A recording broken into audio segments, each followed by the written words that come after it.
Right, hello everybody. We should now be live. Let me just double check everything's okay on OBS. It looks like it. Excellent. How are we doing this evening? Are we all good? I know King Giga is here. I think Barger is here as well, and Kairu is here too. Hello Andre.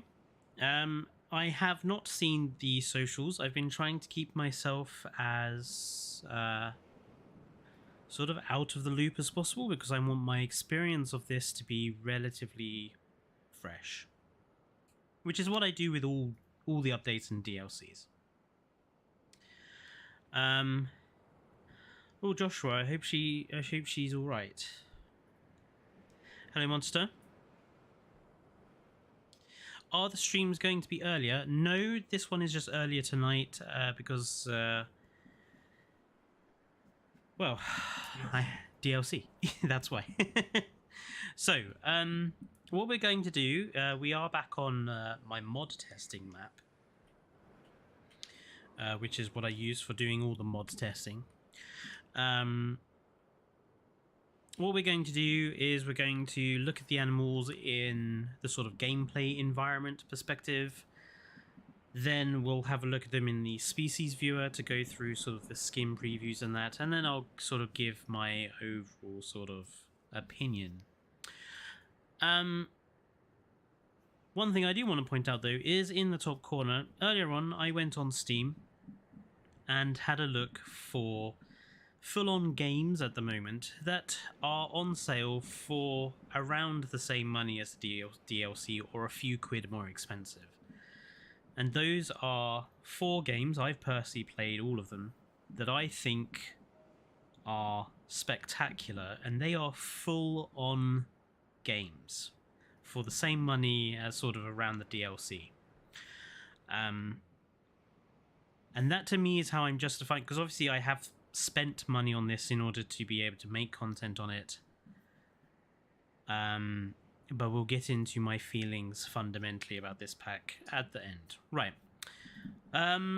so the 3 herbivores, or 2 herbivores and 1 omnivore, are ready to go.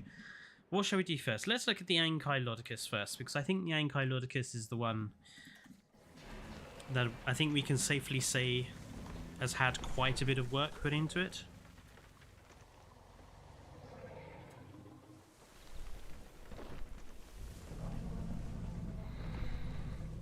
Yes, true, Barger, but they were all, I would argue, very good games.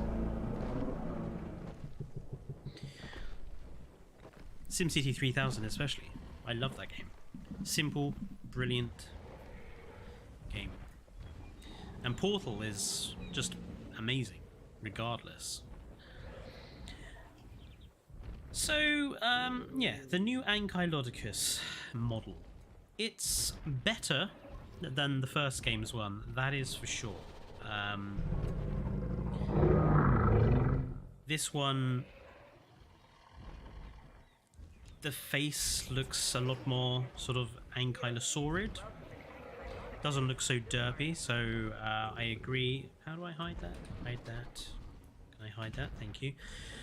So the face is better. The sort of general appearance of the spinal plates and horns, again, more ankylosaurid than the first one. They got rid of the sort of horns on the front legs, which I always thought was a bit strange. And the tail is shorter with a bigger, more correctly shaped ankylosaurid club. It is better than the original. I would say I do agree with Kairu. This is more Ankylopatosaurus than Ankylodocus. There's not much Diplodocus DNA in here. Like, let's just pause the game and bring up said Dippy, shall we? Let's bring up a Dippy. And let's bring up an Apato next door. So in terms of the height of the neck, it's Dippy, but I would say in terms of the thickness of the neck, like If I pick this guy up, he should reset. There we go. And we just like rotate him slightly. There we go. So in terms of thickness of sort of the body, like you can see the body is, I would argue, very Apato shape compared to the Dippy.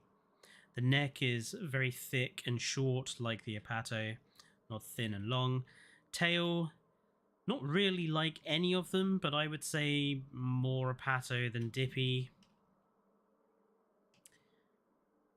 And in terms of the feet, yeah, in terms of the feet, a lot more column-like, so a lot more like Apatosaurus than Dippy's quite thin columns.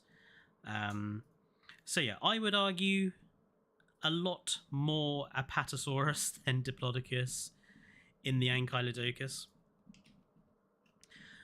which is, you know, neither here nor there. Can I actually remove these guys? I don't think I can. They'll just have to. They'll have to remain. Now, apparently, they have unique social animations with stuff. So, I'm going to leave these guys and to see if it actually has a social animation with the other sauropods. The Dippy skin. This is a mod. This is Glitch's FGM mods, which basically gives the Shonisaurus colors to the patterns of the Dippy. So this is, you'll remember, this is the this is the sort of the blue yellow skin of the Shonisaurus. They have a unique social with Anki. So they don't have it with the Dippy, they have it with the Anki. That's a little surprising. I mean, the Anki is kind of small.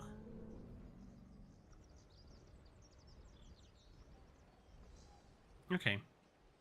I'm curious what their social is together as well. Are these two getting in position to do their social? Yes, I think they are. There we go. And they do a little tail slap.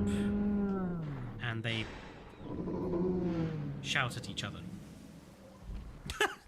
they just shout at each other. They just shout in the face at each other's face, and that's it. Okay, well, let's just randomly spawn some Ankis here.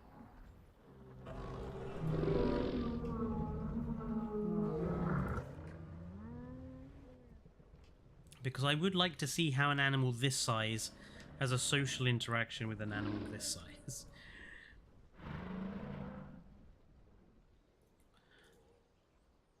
Of course, we'll have to wait for it to allow it to happen. I would say these skins are quite nice. A lot better than the original, that's for sure. Are you two going to do it? No, doesn't look like it.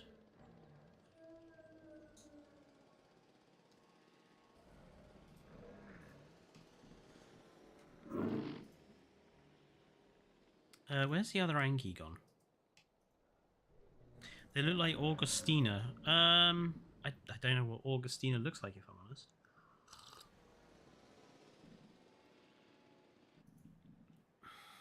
We're not really naming the animals. This is not like a park building exercise. I just want to investigate the animals here.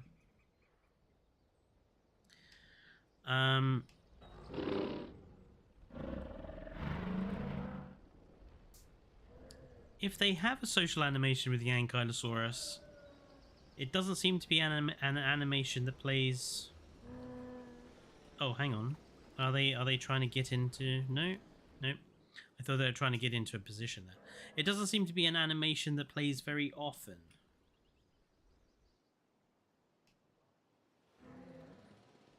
Because they've been around each other for a while there. And it didn't didn't strike off the animation. So in fact, they're more likely to do it with themselves. Yep, there we go.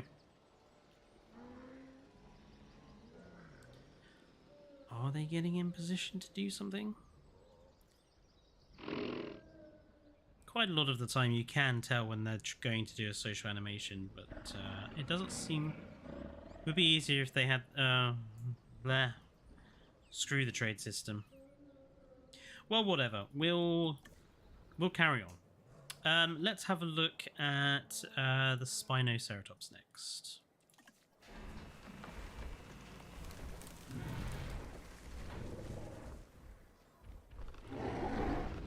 So one thing I would already say is I think the coloration on this is better than the original Spinoceratops, that's for sure. So it's a Spinoceratops with a frill. There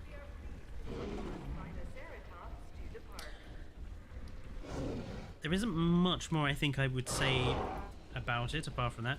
Although it is, if I remember correctly, it does eat fish. So it's... I suppose it's unique in that it's a sauropod that eats fish. Which is... you know, fish and vegetation, which is, you know, very different. But in terms of, like, as a unique looking hybrid, it is just a Spinoceratops with a frill. In fact, let's get a Spinoceratops. There they are.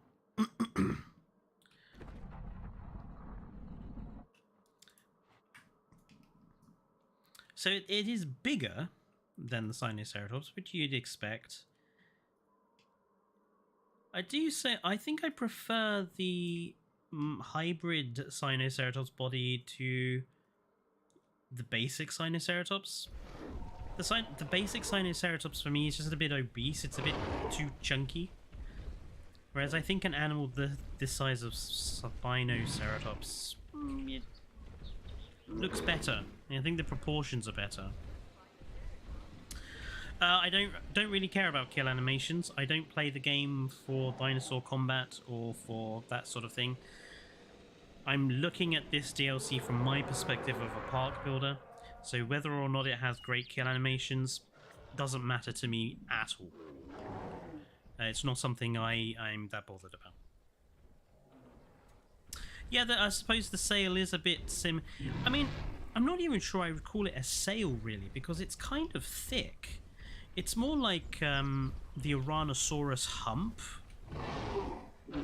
If you look how thick that sail is, it's extraordinarily thick. Oh, there's the social. It's...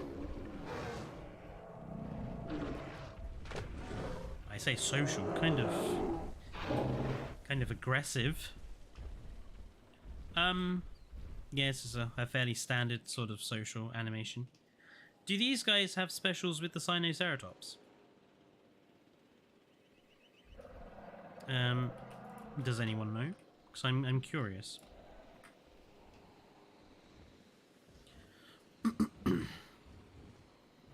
You mean you just stopped dead there, so maybe?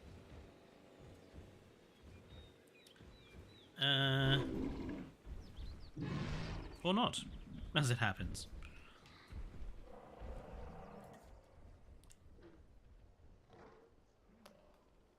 Yeah, okay. He stopped dead and then just walked off.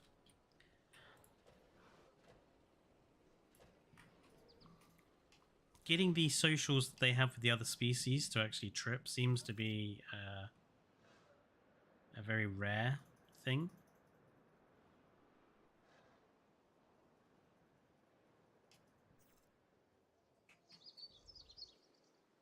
I think the colors, the pattern, the colors are better than, again, difficult to say because my Spinoceratopses are modded, so again they have the Shornosaurus colors.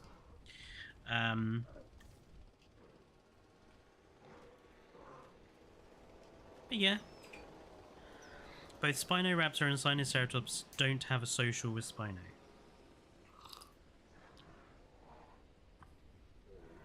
Okay.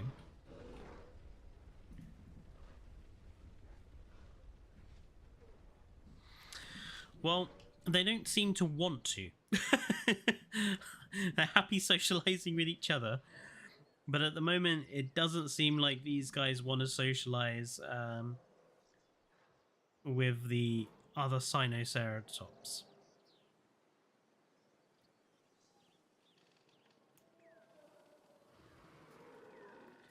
I mean, they were calling to each other there, but that's about all I seem to.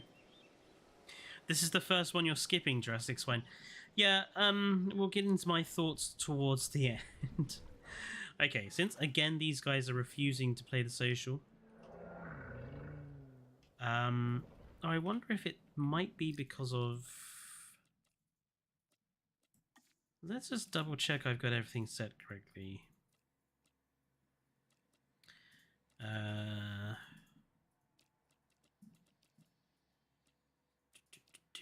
Convert, send something. Yeah, I mean, all like.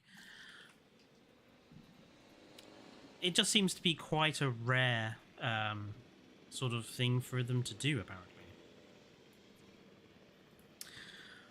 Right, Stegoceratops. It makes me laugh that Stegoceratops comes in a vat of 4 animals, and it's much bigger than Spinoceratops, which only comes in 3.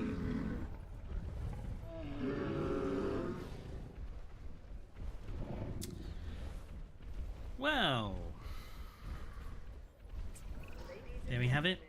A good range of colours. Let's just pause. So, from what I'm aware, the differences between this and the very first game's version is we have 2 extra horns above the brows, which it doesn't make sense to me. Like, the 2 horns that are bigger, that are already there, that makes sense, because they're the ones the Triceratops have. But then they've added another 2 above that. Why? Like, why not just... It had the double horns in the first game, did it? I must have never noticed. I do think there are some more plates, though. If I remember correctly, they've added some along the sides.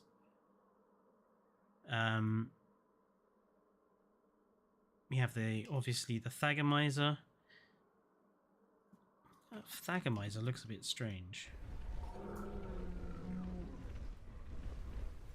It's not quite the Stegosaurus Thagomizer, is it? The spikes are the spikes are not perfectly aligned with one another. They're off. They're off, which is unusual. Never noticed that on the first game's model. But yeah, I mean, it is just basically the first game's animal. Even the pattern, the striping, is the same as the first game's animal. You just have more colours to do with it on this one. I missed part of your stream. Could you share how you feel about the DLC? Right, so we're going to do that on the end, Green Eagle. I'm going to look at everything and then I'm going to give my opinion at the end.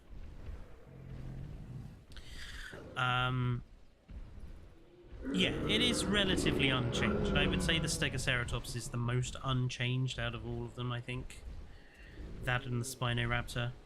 I'm not going to try and make it do social animations with the other Triceratops, just because I can't be asked to mess around waiting for it to trip. I am curious what the social animation is that they have with one another, though. I would like to see that, if I can get it to trip that.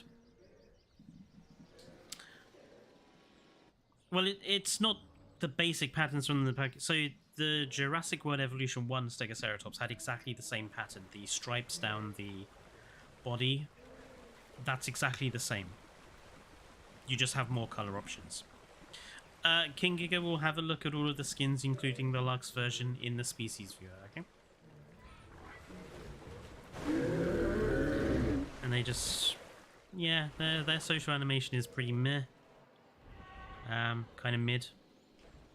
Let's go get the Spinoraptors. I am going to reload, though. I don't want to bring the Spinoraptors into that, since it's full of going to be full of panicking herbivores, we'll just bring them into a new one.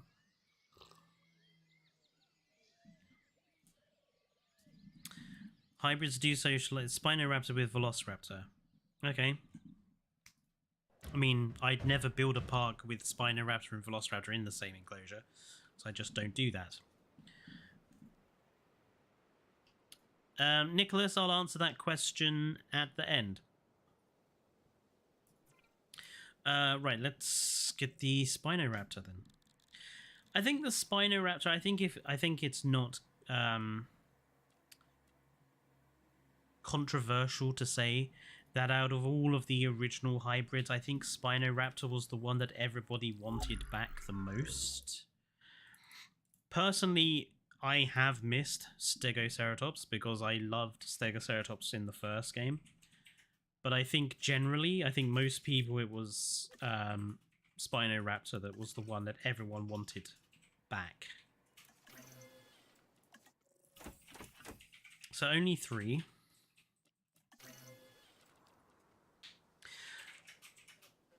There is something I just wanted to have a look at, actually. What are these animals' ratings? So Spinoraptor is 342. Spinoceratops is 237. Ankylodocus is 328. And Stegoceratops 226. Okay. Stegosaurus is 219. So 226. I think that kind of works. I think the Stegoceratops being a little bit higher than Stego, I think that makes sense. Sinoceratops 110. Spinoceratops going up to 237. Maybe a little high. Because that makes Spinoceratops higher than Stegoceratops, even though Stegoceratops, I would argue, is bigger and more... I would say Stegoceratops is the one that's more visually exotic than Spinoceratops. But okay, Spinoraptor 342. I think that makes it the highest of any of the raptors. Utahraptor is 317. So yeah, Spinoraptor being a little higher than that, that makes sense. And then Ankylodocus 328.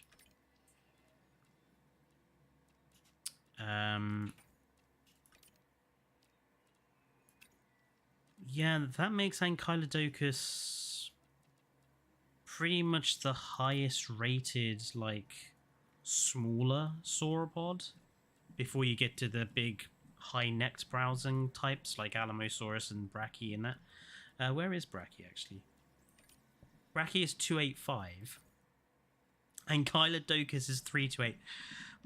Ankylodocus's rating might be a tad high, I think. But yeah. I just wanted to quickly have a look at the ratings there. Yeah, Kairu, I do kind of agree. Again, I'll go into that at the end. But let's have a look at the Spinoraptors.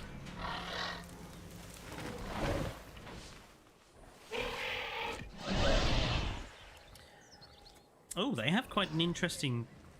That was quite an interesting vocalization.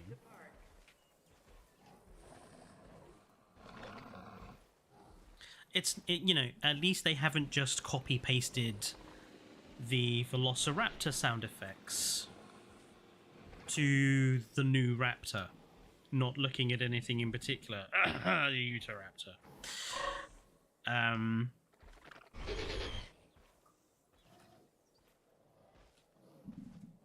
Pattern is, you know, quite distinctive, the striping. I mean, this is basically almost identical to the... I think this was the Jurassic World Evolution 1 skin that you got if you completed the challenge mode. You got this sort of Utahraptor yellow, Walking with Dinosaurs Utahraptor yellow with the black stripes. So it's nice to see that sort of come back. But again, it is just the first game's Spinoraptor. The head is shaped a little differently. But apart from that, not great change from the first game's model to this model.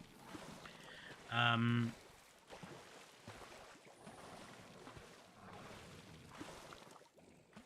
curious what the social is that they have with one another. Where have they all gone? Miles away from one another.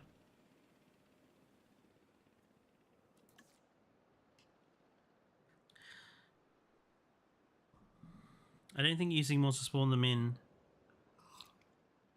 lets them use social. No, King Giga it does. I've never had a problem with spawning them in to use socials. Like, it's worked with every other dinosaur. It's not the mod that's the problem. It's probably that they probably had anti-social traits.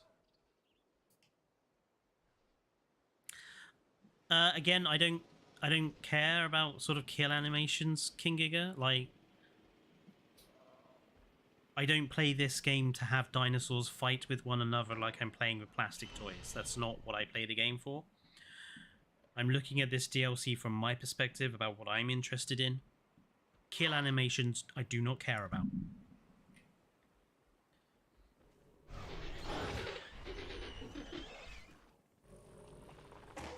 It's kind of nice, I suppose.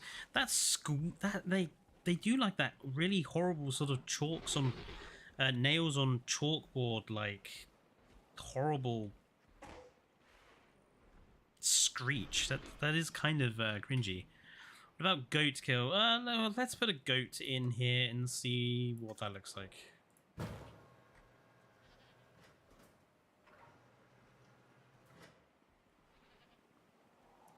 I mean, they do I have feeding requirements on? Let me just double check. Don't starve. Off. There we go. So they should go and chase goats now, I would assume. Where is goat? I swear we need like goat cam. It'd be nice to be able to select the goat so we can just track the goat. Hello, Asdark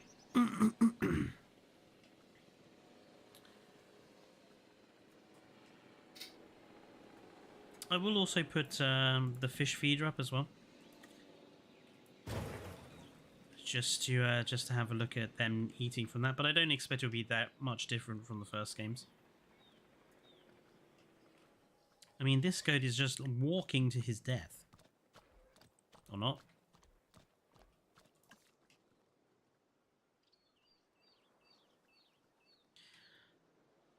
Seriously, these raptors are not very hungry, are they? Goat kill is basically the Ostroraptor goat kill. Yeah, I mean, a lot of animations in this game are copy-pasted between species anyway. So, I'm pretty sure the Ostroraptor goat kill animation is kind of like an animation that's used for pretty much every carnivore of its size.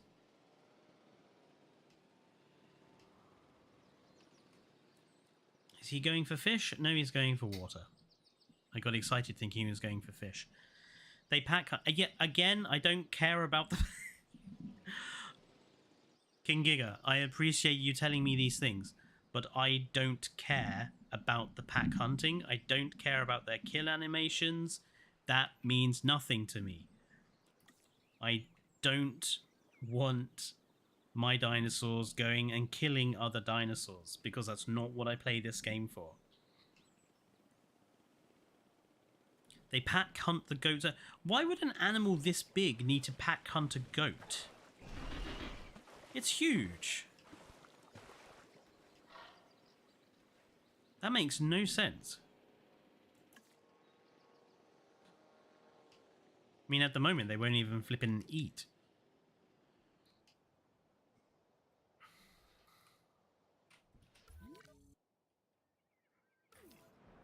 I'm going to make another goat.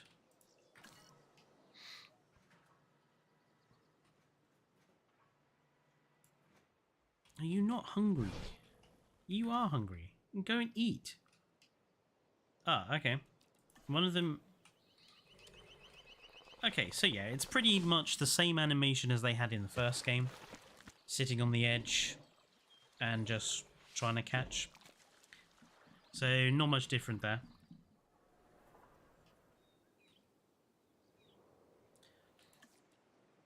These two are just determined not to kill this goat. I'm going to make another. I'm just going to keep making goats until they choose to kill one. They don't pack hunt, the pack just chase it. I mean, it seems like they prefer the fish to the goat. I mean, he ran past a goat to get to the fish feeder. So, yeah, I think they probably have more of a preference for fish. I mean, it says meat rather than live prey. So, I don't know. Let's have a look at these in Species Viewer. I am curious to see what their sort of other skin patterns and such are like.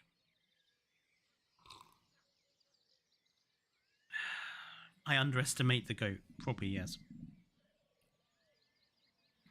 Goats nearly killed off giant tortoises. True, true.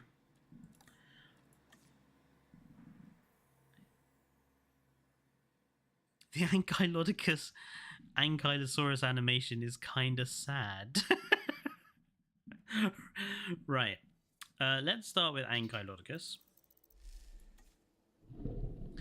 So, base pattern is tan and black stripes. I quite like that base pattern, actually.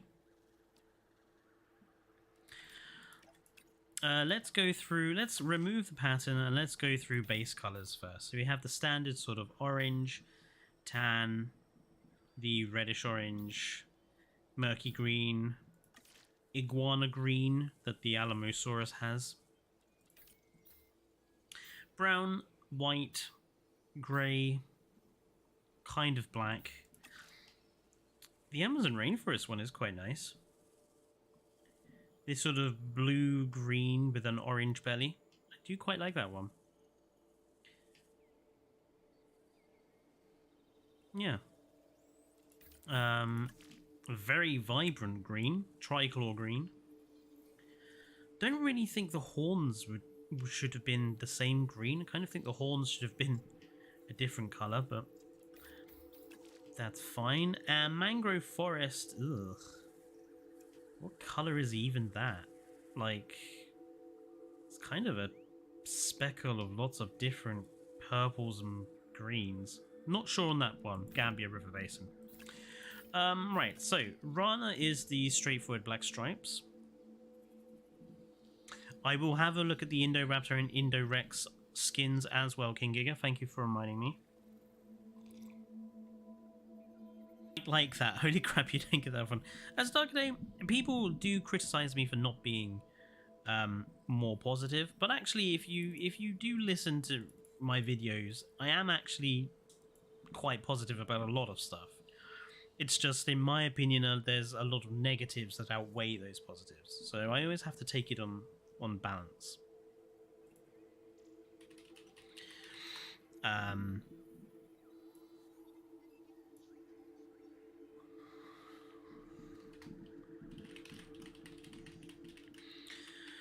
So Rana is like the straightforward black.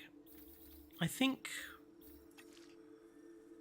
it's not quite black though, is it? It's like a kind of, it's got green spot, kind of yellowish green spots.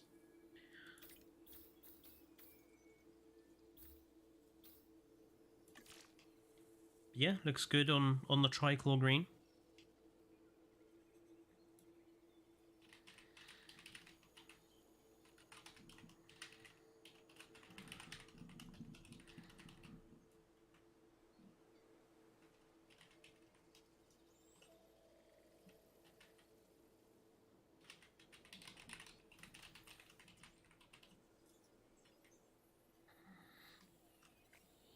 Indorex and Indoraptor has a Lux skin and not pattern. I'm fully aware of that, King Giga. Don't worry.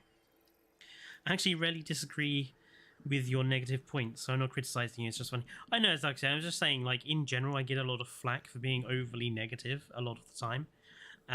But actually, I kind of feel like I take a more balanced perspective.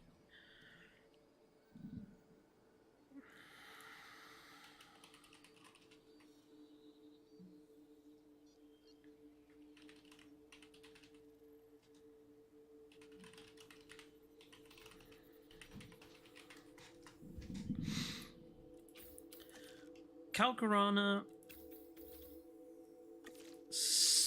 Calcarana's pattern doesn't quite show up that well on a lot of them. But it's basically brown stripes. I think that's safe to say. Looks good on the black. Lithobates, murky green, yellow striping. Yeah, not a big fan of that one.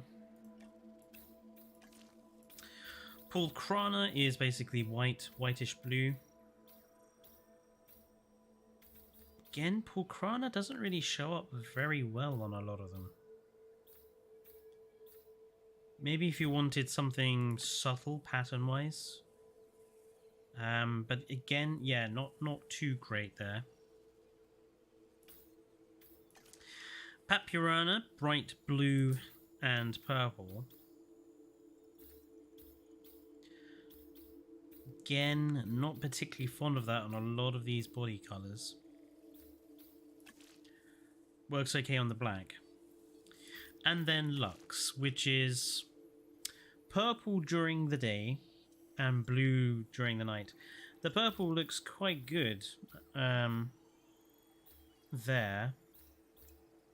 Very, very distinct. Quite like that. And then at night time. So, something I would say is that making the Ankylodocus a Lux, giving it a Lux pattern, I approve of, simply because these are hybrids. These are supposed to be, like, as much as I don't like hybrids, and again, I'll get to this at the end, if we must pull the hybrids along with us for having, you know, because they are part of the Jurassic franchise now, we must put up with having hybrids. If we must have hybrids, let's go all out with them. And giving hybrids Lux patterns, I think, makes perfect sense, and I actually fully support it. In fact, honestly, I'm surprised that it's taken them this long to give the Indorex and the Indoraptor Lux patterns. Because to me, it's like it's the obvious thing you would do. If you're inventing a dinosaur, fucking make it glow in the dark. Like, it does. I would say that the overall sort of, and you can actually see how they do the pattern for the Ankylodocus really well here. I do think that the choice of pattern, which is just basically kind of a few stripes, it's a very bland, boring way of patterning it. I think there's more interesting ways of doing the patterns for a sauropod. Coloured stripes, the head end and the tail ends, for example, like Leviathan's Seismosaurus from the first game. I like the fact that there is some glow patterning to the tips of the horns, though. I think it would look better if all of the horn tips glowed. So you had just this line of glowing horn tips all the way down the body, rather than this sort of mismatched striping that they went for. But, you know, I approve of the blue. I think the blue looks really good. One thing I would say, actually, I'll leave this point to the end. Actually, I'll leave that point to the end. Let's go to the next dinosaur. Have you noticed that how many, like, it's Sinoceratops, Spinoraptor, Stegoceratops, like they all have S's. Right, let's, where is it? Spinoceratops. I'm actually going to move the sun a bit so that we can see the frill better.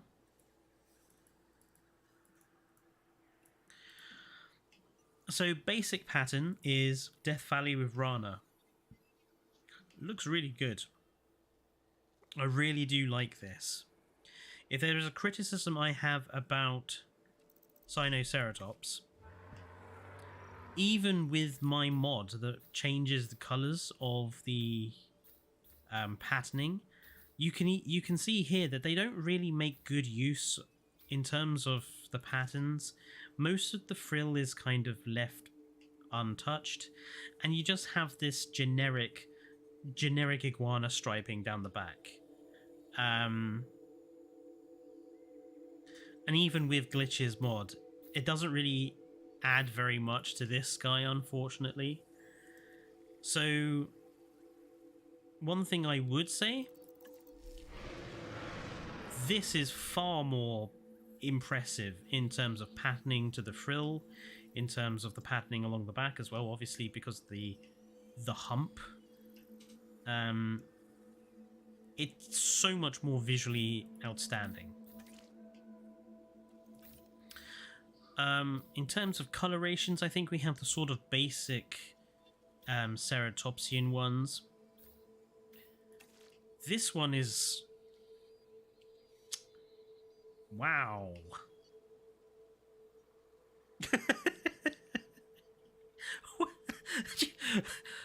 There isn't much more I can say about this coloration other than wow.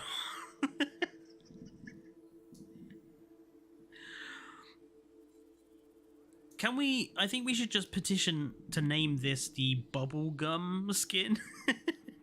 This is the bubblegum spine. Trans... oh, it's the trans pride dinosaur, actually. Yeah, I didn't realize that about the coloration there. I like it. It, again, if you're going to have a hybrid, you're going to go all out with it. Make it look like really distinctly visually different and unnatural.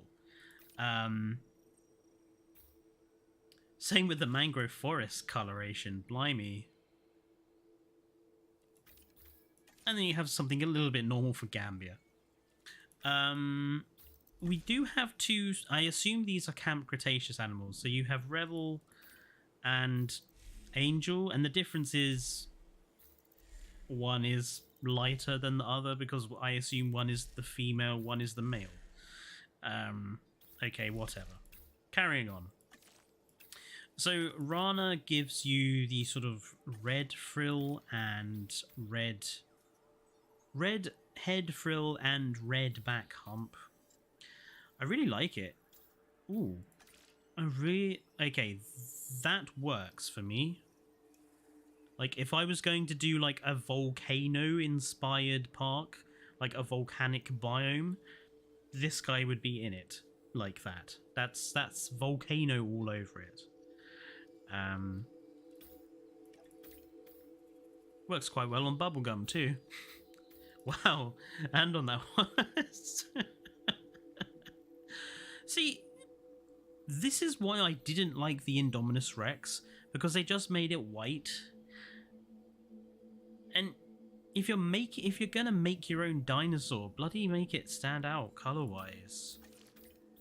Calcarana is basically greens and orange. It's kind of like a cantaloupe melon in a way. That works quite well. By the way, I do want to paraphrase, like, just because I'm saying there are some skins I like the look of here, it's very much a me finding things to be positive about, okay? So don't think that just because I like a few skins, that means I'm like, oh, this pack is amazing. I'm just finding things to be positive about, okay? Don't forget to like the stream as well if you haven't already. This sort of red wine colour, quite nice on the lithobates. Whoa, so, ugh. Okay, not sure on this one. Purple and pink and green.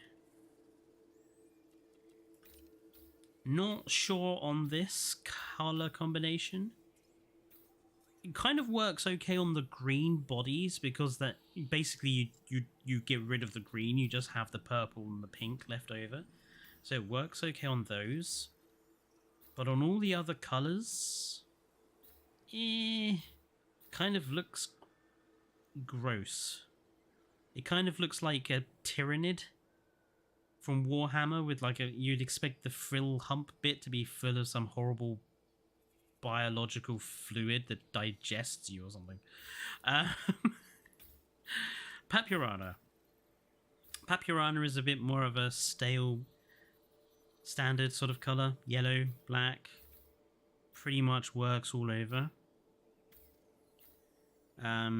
Yeah, works with pretty much every skin. Looks really good there, actually. I really like that one.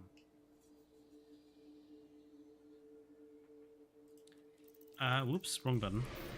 And the Lux. So, Lux during the day is sort of cyan blue with blue and red. I mean, it looks okay during the day, and that's something I think is important with the Lux skins. Like, unless you play with nighttime, like the day to night thing on, you're only ever going to see the Lux skins if you deliberately put it to nighttime, or if you deliberately, like, set your photo mode to nighttime. So I think it's important that Lux skins look good during the day too. Oh, hello, Untapered Leech. Never heard of your channel before, just found it. Well, thank you for popping in. There is plenty of content on the channel, most of it Jurassic World Evolution 2 related. So I do hope you find something you like.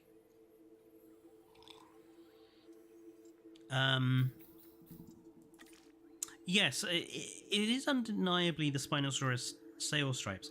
I feel like they've missed a trick giving us the Spinosaurus pattern. Like the colours, like the red and the blue. I feel like they've missed a trick there.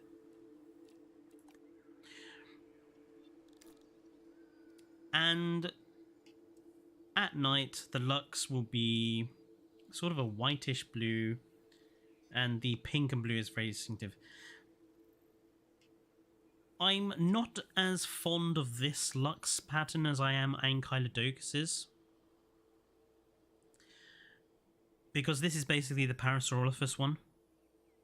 Like, if I go and find Parasaurolophus... Parasaurolophus. Like, if you look at Lux 2, it's basically the same sort of blue and pink going on. Same with sort of Lux 1, it's the same sort of blue and pink.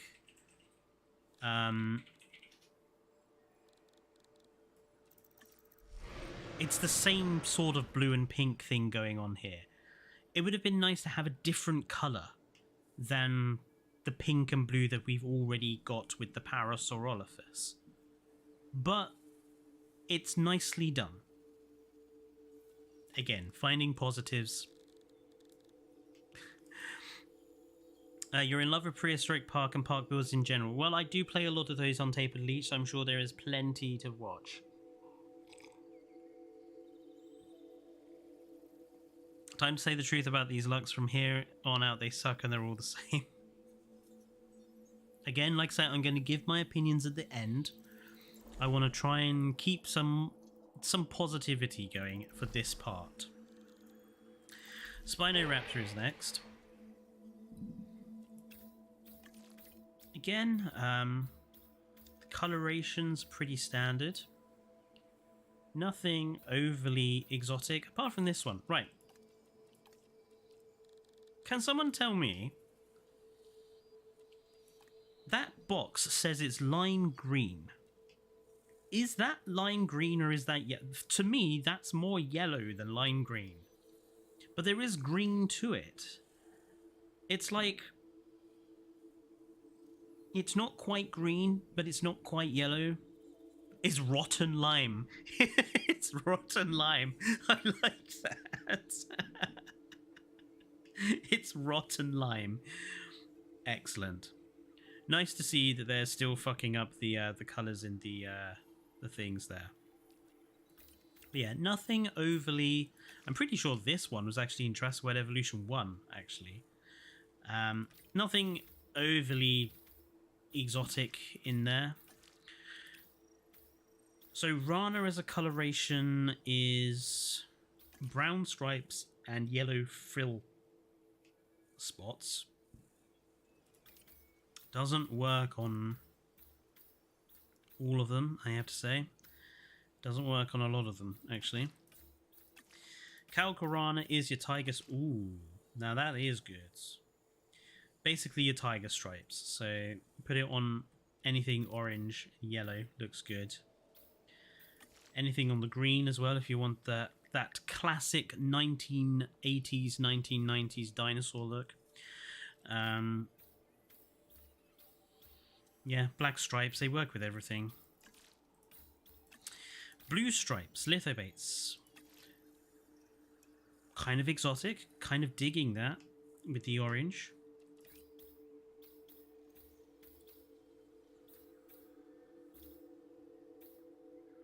I'm not sure it works as well with the yellow. I'm torn. Does it work with the yellow, do we think? Maybe? Maybe if you had, had this blue as the males and had black as females, maybe? I like it.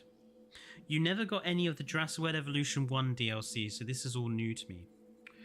That is an interesting thing, and I do want to go into this at the end when I give my overall opinion. That is something I want to come back to. But thank you, Untapered Leech, for reminding me of that. Pulcrana is basically white stripes, and they don't really work on anything.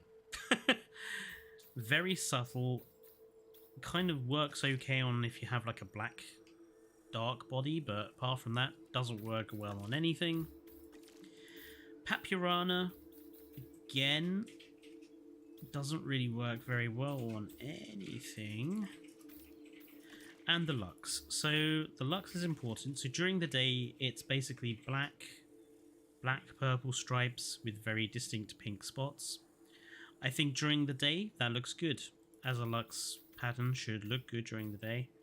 I think that's okay. And then at night. So again, at night, it is the same kind of pink that we've already seen, which is a bit of a disappointment.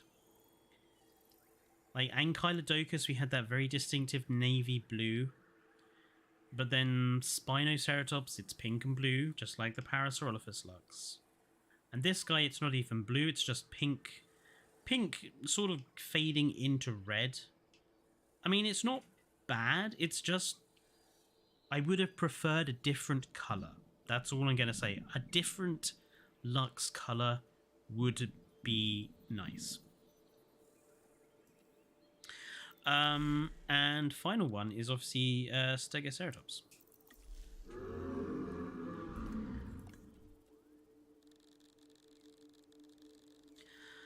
So Stegoceratops, so we're going to need to rotate things around to have a good look. So that is the basic skin colour. Rana with Mangrove Forest is the basic. So let's get rid of that. So again, I think all these colours are pretty standard. The Killian Mountain's kind of light blue. I know it's a favourite of... I think this one is a favourite of Evo's. I agree, I think this one is really... Oh, you meant the JWE 2 DLCs. I never played the original. Well, again, it's... I think... an element of people not playing the original is also important to talk about. But yeah, we'll get into that in a bit. That's a very nice screen. I like the green. I am disappointed that we don't have a return of the Jurassic World Evolution 1 sort of dark navy blue body. That's probably as close to it as we're going to get, which is a bit disappointing. So Rana is black, red stripes, brown, basically brown stripes. Brown stripes on the body, some reddish brown stripes on the plates, the spinal plates. Looks kind of okay there. Reminds me of the Liplorodon skin. That's a bit like that, actually. No, my chocolate chip ice cream, mint choc chip ice cream skin that I have for the Liplorodon kind of reminds me of that. Calcarana. Orange stripes don't work with all of them. It works quite nicely with the blue. We don't have a truly sort of black body for Triceratops. Like, that's brown. That's brown. That's grey. We don't have an actual black body for this one, which I think is a problem. Lithobates, green and red. The red on the spinal plates I like. The green on the body, it's not like a proper green, it's like a murky, muddy snot green. Not a big fan of that. Pulcrana is yellow. Yeah, okay, works on there. Yeah, one thing I would say, I think Stegoceratops has the weakest skin variation.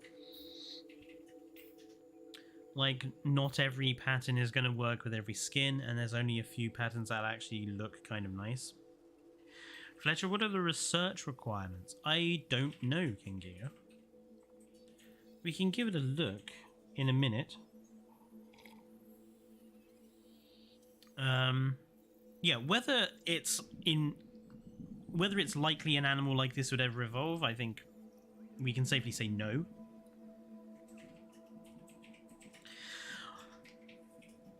I do agree the second pair of mini horns looks strange. I'm sure the original never had them in JWE1. I'm sure it didn't. But apparently it did.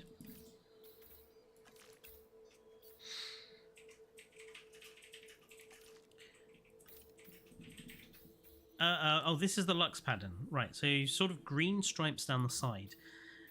Again, it doesn't look bad during the day on some colours, but it doesn't work with a lot of them.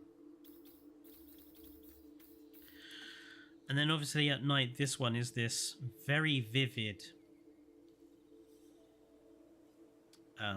greenish.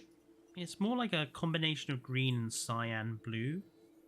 It does remind. It's a similar color to the plasma weapons in Star Trek Online. It's that kind of plasma green, which I appreciate. Again, it's a different color to the pink and blue that the Spinoraptor and the Sinoceratops has. Different color makes it stand out much better.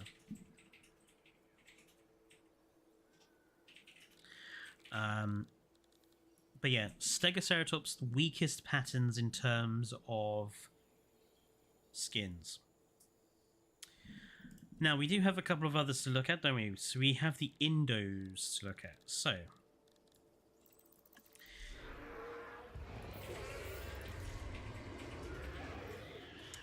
this is where I think my criticism part of this is going to start.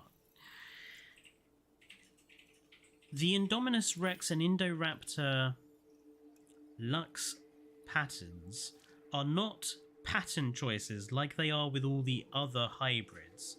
They're skin variation, main pattern variations, like they are for the Parasaurolophus.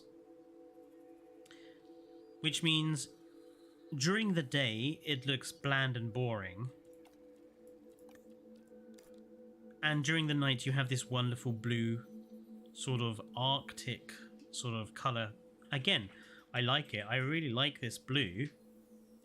It looks outstanding. I just don't want my Indo-Rex looking this bland and boring during the day.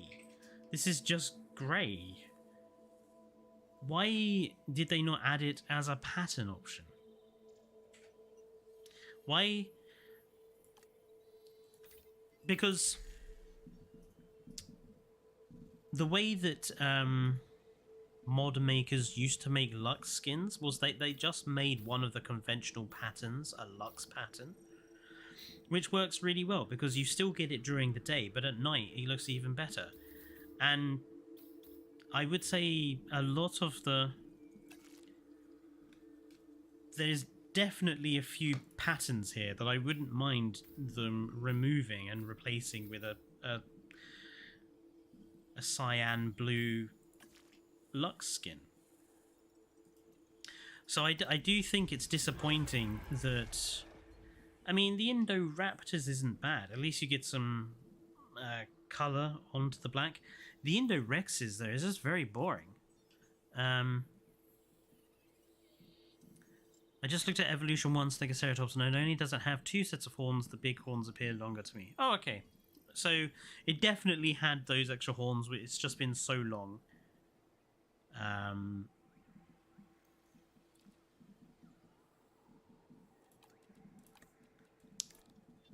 And this guy, it's... I mean, it's not quite the same pink as the Parasaurolophus. It is more of a red. But again, I think it's a bit close to the same colour. I wouldn't have minded something like yellow. Or blue. Since, you know, they're supposed to be made with... or you know, blue's DNA was going to be part of them. I think the repetitiveness of using the pinkish red hues for the Lux skins does kind of take something away from them having them.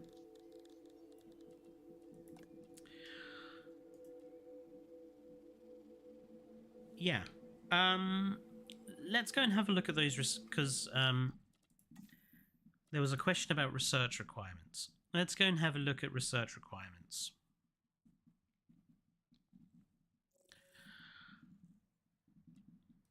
So let's load up a challenge mode. Just put it on easy, because we don't need anything other than... we just need the research thing up, don't we? So...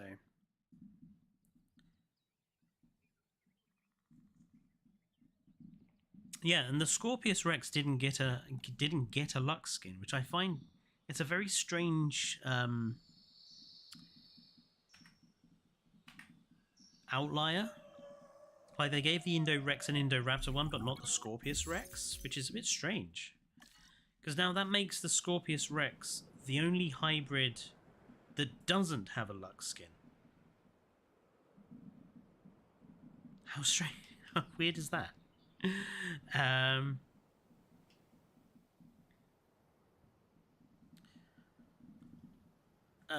have to build a research center, don't I? Do I? No, I don't. Okay, so I'm going to assume it's in carnivores.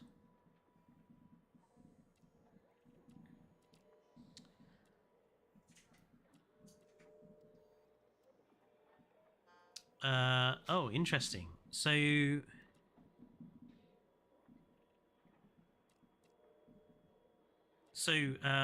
Spinoraptor is positioned at the same tier as Indoraptor. So you're going to have to grind all the way through to the very end to get the Spinoraptor.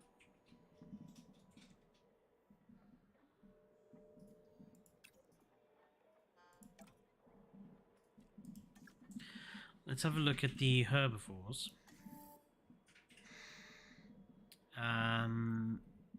So Ankylodocus is quite far on in terms of Saur. Like, it's the same level as Momenchi.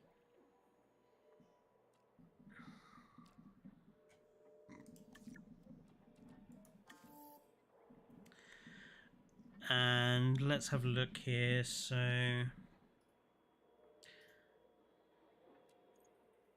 Stegoceratops is positioned with the Sinoceratops. Spinoceratops is the very end.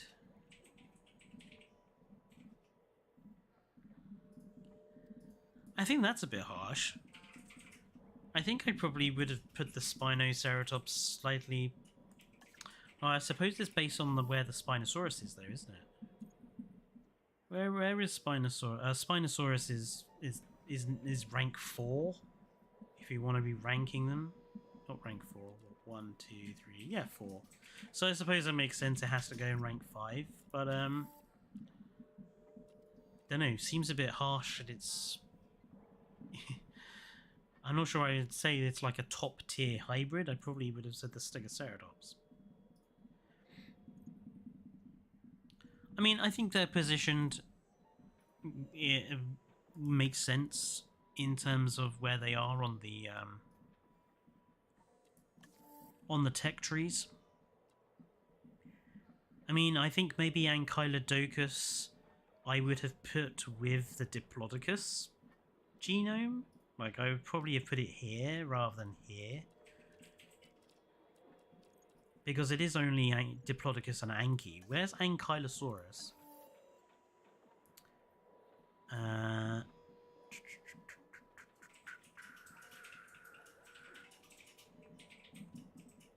That's Crichtonsaurus. Oh wow, Ankylosaurus is that high up. Wow. You know, I really hate this. This brings me on to something I do want to make a video on. I really fucking hate this tech tree. I absolutely despise it. It's really annoying to me. Because some of the animals that are top tier have lower rankings than some of the animals you get down here. This tech tree doesn't work. It's horrid. Also, like, I don't want to have to research all the way through animals I don't want to get to an animal that I do. JWE1 system, where you picked the specific animal you wanted to unlock, worked so much better and again gave you more management capability than this tech tree system does. I hate the tech tree.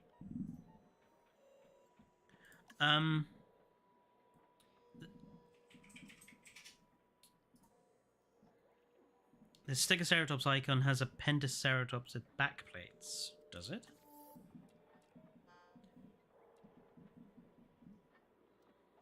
Ooh! Well spotted, monster. That is definitely Pentaceratops's outline, is it? I mean, there it is. You can see right there that that's Pentaceratops's outline. Why didn't they use Triceratops? Maybe they couldn't get it looking like they've changed the frill on the Pentaceratops, but it is basically the Pentaceratops icon. Oh, that's classic. That is classic.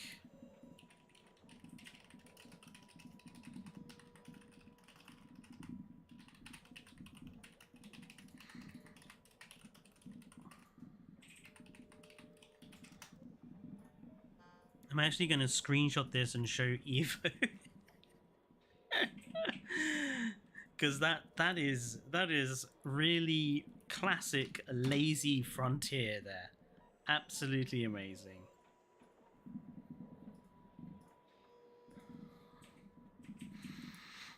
Pentaceratops with a different frill and some spikes on the tail. It's not even the right flipping base dinosaur.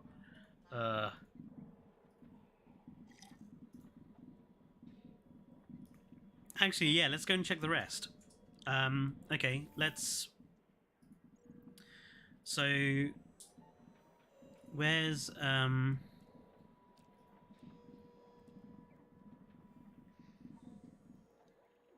Oh, folks. The Spinoceratops is the same. The Spinoceratops is Pentaceratops with the Stegoceratops frill and the main horn, and they've just given it the hump.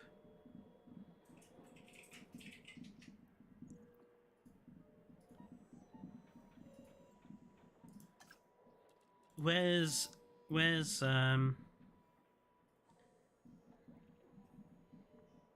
so Spinoraptors...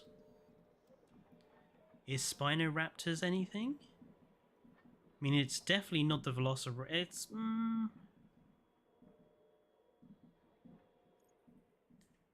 I would say Spinoraptors is...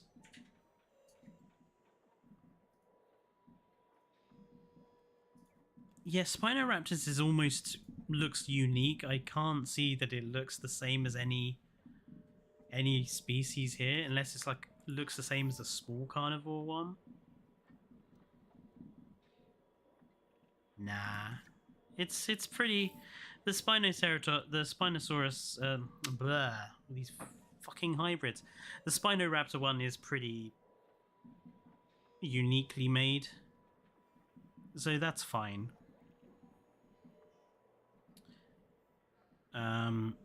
Atrociraptor. Where is Atrociraptor on here, actually? What does it come under? No, it just comes under the Velociraptor.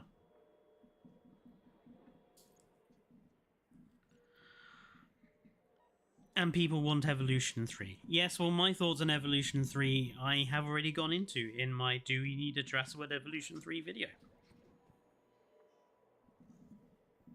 My answer was, in theory, and I wouldn't be against it, but not with Frontier. The Team Fortress Classic is $3 less than the Hybrid Pack, and probably a better game overall.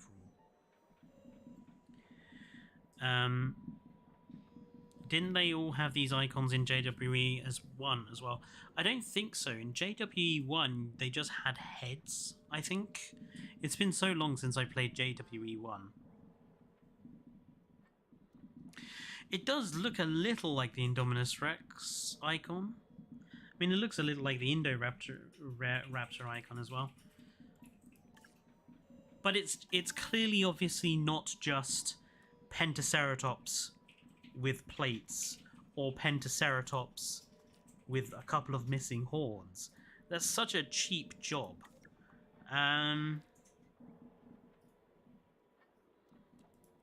Let's have a look at the Ankylodocus. Do you know what's funny? The Ankylodocus one is a Patasaurus. Oh god.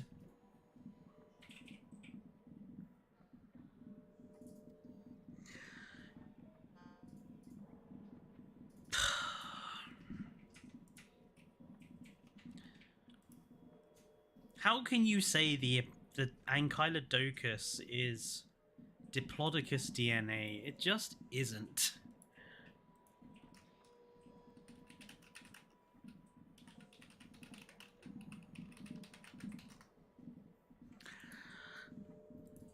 It's definitely the Apatosaurus icon with a club tail and a couple of spikes.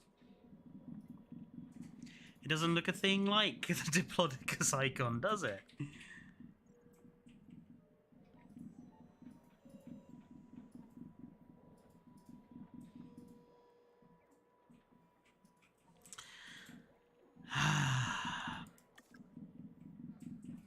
Okay.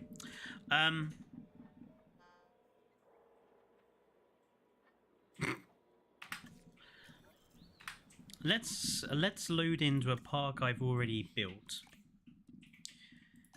And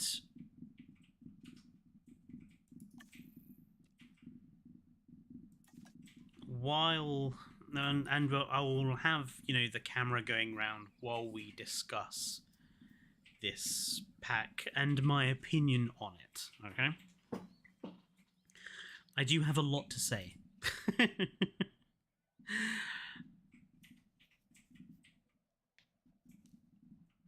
Oh, before, however, I do talk about that, I did want to show you guys a mod that was released the other day, because it will come in handy for our new park that we're building. So, Viral Cyclops has come through with an Egypt set of decorations. So you got Anubis statue there, Pharaoh statue there, a really big Pharaoh statue there, some Egyptian style houses, sarcophagus, and a pyramid. This will come in very handy when doing the Egypt Park build. So thank you, Viral Cyclops, for literally coming out with a decoration pack that is most needed. I have seen Kaya Denik's mod that's not released yet, but he's I have seen what he's working on, yes. Right, let's put this to the cinematic camera.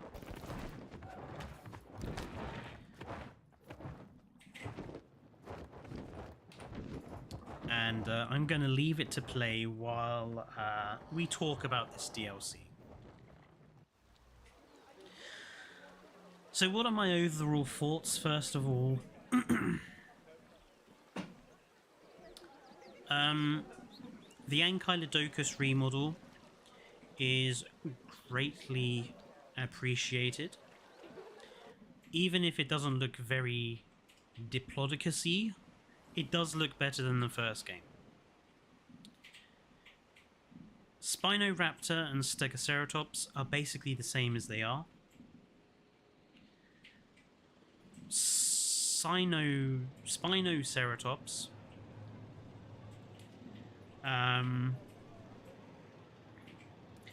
it's alright.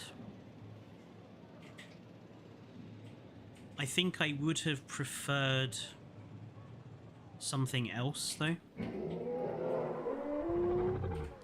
In terms of skins, mostly good. Stegoceratopses, though, are not great.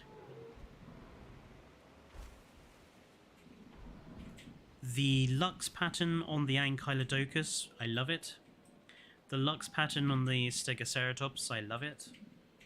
The Lux pattern on the Spinoceratops and the Spinoraptor, and the Indorex, and the Indoraptor, I would have liked different colours than the conventional blue and pink that we have already seen. Something very different would have been nice.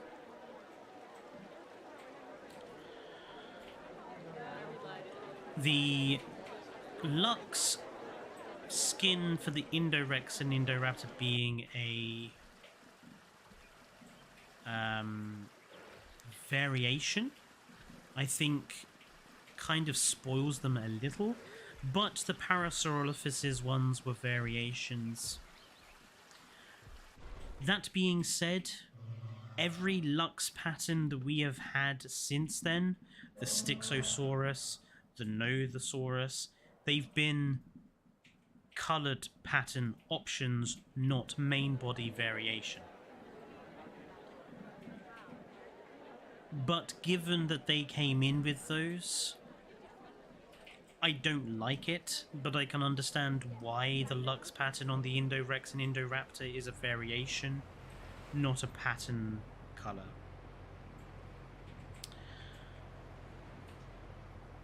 Half the hybrids are Spinosaurus hybrids. That is a bit annoying, I will admit. Which is why I said I kind of would have preferred something other than Spinoceratops. There must be some more interesting hybrid types that you could make. I'm just catching up with chat, bear with me.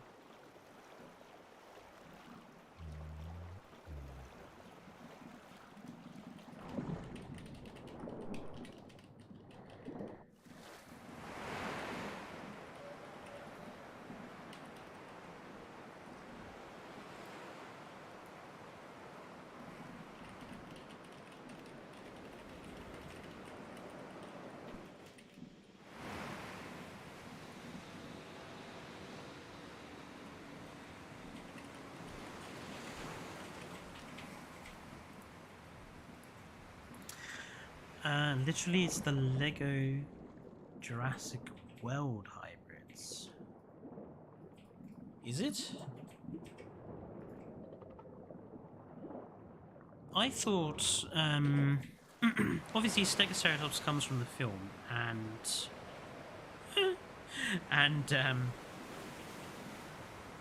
is Spinoraptor, because I thought Spinoraptor Ankylodocus was in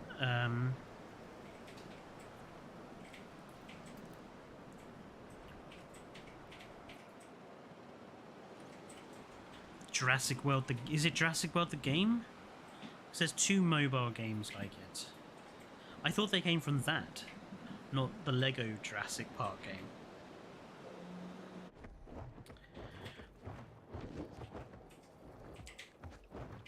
Yes, and obviously Spinoceratops comes from Camp Cretaceous, which I have my own opinions on Camp Cretaceous and the problems that it's created. But that's a topic for another day.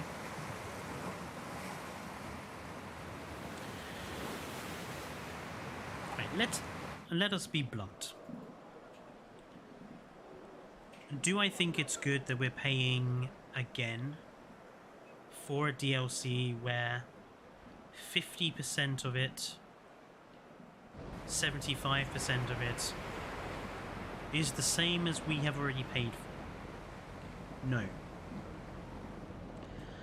I think people that are defending this are people unwilling to criticize Frontier. I've seen a lot of people that say, oh, well, we should pay for it again because, you know, it's in a new game and some people might not have brought the DLC for Jurassic World Evolution 1 and so didn't use them in Jurassic World Evolution 1. So, you know, it makes sense for Frontier to charge for it, blah, blah, blah. On the one hand, yes. Okay, it does make sense for Frontier to charge for it off that logic. But if you accept that, then that's some pretty shoddy consumer treatment. Nobody likes it when EA Games puts out a new FIFA every year, which is the same game but just a new number on. Nobody likes EA Games when they release a new Sims game and make everyone pay for all the same DLC again for the new game. Everybody criticizes that. If you're going to criticize that sort of anti-consumer practice, I think you can and should criticize Frontier for this. Yes, the animals have been remodeled slightly. Yes, they have 72 skins now. And yes, they have animations. But how long did that take? Is that 3 months of work? To copy and paste an asset? Like, there isn't that much of a difference between Jurassic World Evolution 1 and Jurassic World Evolution 2. Someone already modded the Jurassic World Evolution 1 hybrids into Jurassic World Evolution 2. Very, you know... So clearly it's not like there's a massive difference in models. How long would it take to do the animations? Well, okay, a few days, maybe. A week to do the animations for 4 animals. How long to make the skins work with it? Well, I would say it's probably quite quick because the skin system, they know what they're doing with it, so that can't be a very long thing. And making a Lux pattern is easy. I've seen a modder make 6 Lux patterns in the course of a day. He made 6 of them for animals I suggested and was able to make them, send them to me, let me test them, and then I was able to tell him which ones didn't work or needed changing, and then he re-changed them again. So how much work in terms of days of work, how many days of work do you think this is? A week? 2 at most? You've already got the assets from Jurassic World Evolution 1, so load them up in Blender and load them up in you know, whatever model editing software they use, change them a little bit to bring them up to Jurassic World Evolution 2 standards. I don't see this pack has taken more than 2 weeks to make. Get a team of 5 good modders in there, they could probably put it out in a couple of days. They're not game developers, and they're not paid for it either. I don't think it's right.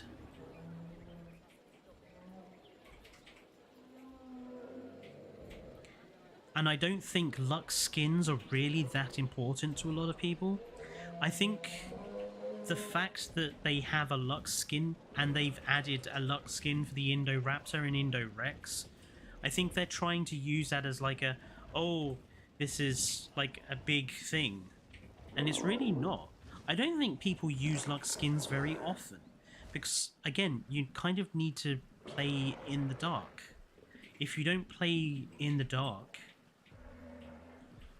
then you don't get much out of the Lux skin. Do you? I mean, I've got 27 people, according to YouTube, in here watching me. Tell me yourselves, how often do you use Lux skins? On a park-to-park basis. How often do you do it?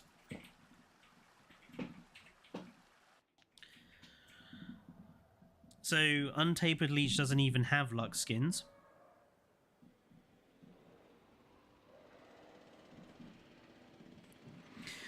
I do agree, Jurassic Swine. The people that make these games are people too. Yes, they've gone through layoffs. But that doesn't discount 50% of this pack being resold to us. Especially not when it feels like 3 months of work hasn't really been put into it. As Dark Day, never, because I don't own any of the DLCs with Lux. Not often. I do a 2-hour day-night system, so most Lux skins are used. So Andre does use the Lux skins a lot. Ethan uses them a lot. King Giga only in challenge. Color Beta rarely. So let's discount the Lux skins entirely. Let's just remove them entirely. What do we then have? We have 4 animals. 2 of them are being resold to us. One of them has been remodeled slightly. And one of them is new, but is not really that interesting. Is it worth £5.99? In my opinion, no.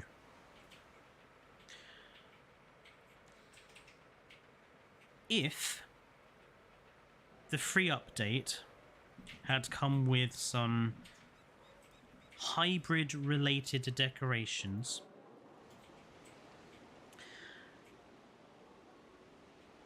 it still wouldn't have been worth £5.99. In my opinion, this should have come... In my opinion, the free update should have been Spinoceratops... Spinoraptor, Stegoceratops should have been given to us for free. They are the 2 that have had the least amount of changes, the least amount of work. Those 2 are basically the same as they were in Jurassic World Evolution 1. They should have been given to us for free. By all means, make us pay for the remodeled Ankylodocus, because you have remodeled it. You've changed all of the animations as a result. You've changed all the skins as a result. That's fine. I mean, Stegoceratops still has the same skin as it did in the first game. So does Spinoraptor. Ankylodocus has actually completely changed. So yeah. Make us pay for Ankylodocus. Make us pay for Spinoceratops, because it's a completely fresh animal. It's not just a Spinoceratops with a frill on the back. It is actually bigger. It's a completely new animal, and it has unique animations given that it can feed from the fish feeders. So fine, make us pay for the Spinoceratops. The other 2 slots that would then be freed up, give us a Lagoon hybrid, give us an Aviary hybrid. We have the Lagoon and we have the Aviary. If you're going to reintroduce hybrids, give us a Lagoon one and give us an Aviary one. It seems really bloody obvious to me that it would have been a really good thing to do with it. In fact, I made my own Lagoon hybrids and Aviary hybrids for a video I did months ago. Let me bring one up for you. Actually, I can do it I think I can do it. Let's do this. Okay. Image. Add source. Image.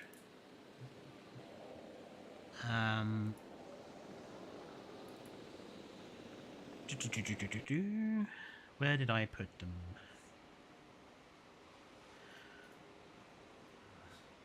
I put them in... Sorry, my computer is, like every YouTuber, kind of messy because it's full of all sorts of stuff, so... Dinosaurs... Nope, it's not in there. Talk amongst yourself, folks. Oh, there it is. Las Cinco Muertes Resort. Right, here we go. So there's one. Drawn by a fellow Evo moderator, Neron. This was Verrucosaurus. In fact, let me find what its full name was. This was Verrucosaurus maritimum, which means the rough-skinned lizard of the sea. It was a hybrid of Mosasaurus and Ankylosaurus, and was about the size of a Tylo. So it was like an armored mosasaur that was like half the, kind of about 10 meters long. And just had like the armored plates along the back and the armor around the head. Then there was also this guy. This one didn't turn out quite as well as I hoped. This was Carcharostoma ichthyes, which is serrated jawed fish. It was a combination of Liplorodon and Ichthyosaurus. So you had like a ichthyosaur tail, and you had an ichthyosaur head on a Liplorodon, essentially.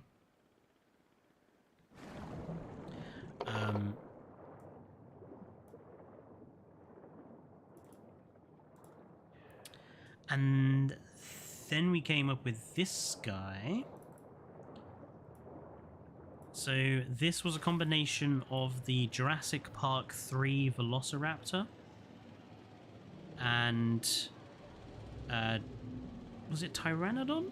Pteranodon or Dimorphodon? I can't remember which one we picked. I think it was Dimorphodon. So no, Pteranodon. So, and we called this one Turnaraptor Protos, meaning the first winged thief. So basically it's like the Velociraptor 93 head and quills with the same sort of colours on a Pteranodon, basically. My favourite one that we did was this guy. So this was Olorarostra chaoticus, which stands for Chaotic Billed Swan, and it was a combination of Quetzalcoatlus and Olorotitan, and it would be a herbivorous walking pterosaur.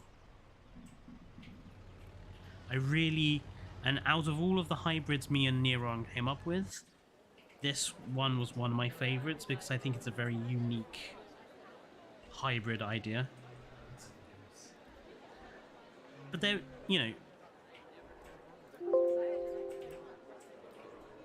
that was just me and one other person coming up with these hybrid ideas.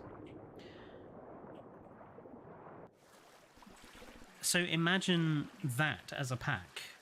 Imagine that as the DLC. Ankylodocus, Spinoceratops, and then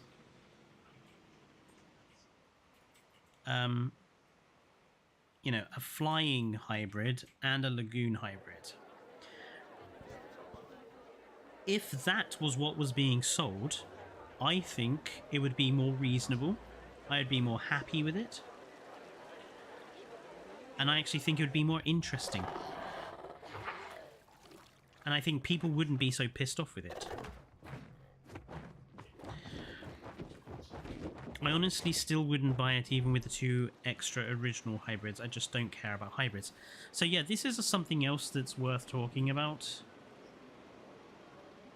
This pack is very much aimed at people that like the idea of hybrids.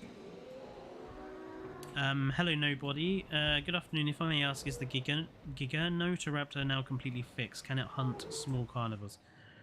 As far as I'm aware, the Giganotoraptor's hunting was fixed quite a while ago, about a week after that pack with it in released. I'm pretty sure it's fixed. But since I don't do hunting with my parks, I can't tell you for sure. Even if they didn't do a flying reptile or aquatic reptile, I would have done a T-Rex and Carno hybrid, mainly to have an excuse of having something similar to the Disney Carno.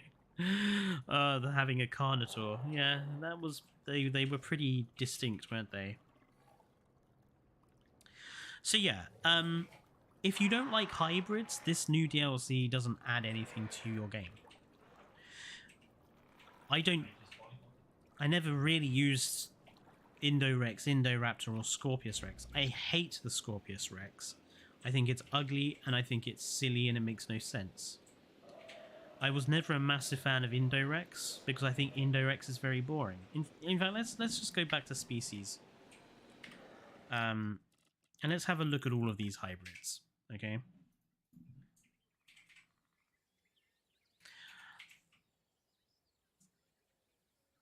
Spinoraptor is mid. Hot take, Spinoraptor isn't even that good. I'm glad you said that, because I know it's like Evo's massive favourite, but I don't know why. It's just a... It's just like a Uteraptor. It's just like a big raptor with a frill on the back. Like, what makes that so special? Yeah, it's a fish-eating raptor, but... Is that really all that's good about it? Right, so let's actually look at these hybrids, right? If you're using the Indominus Rex,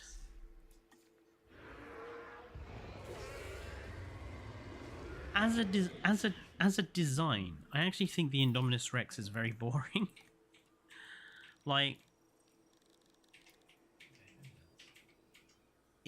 it's just kind of a typical theropod with some quills.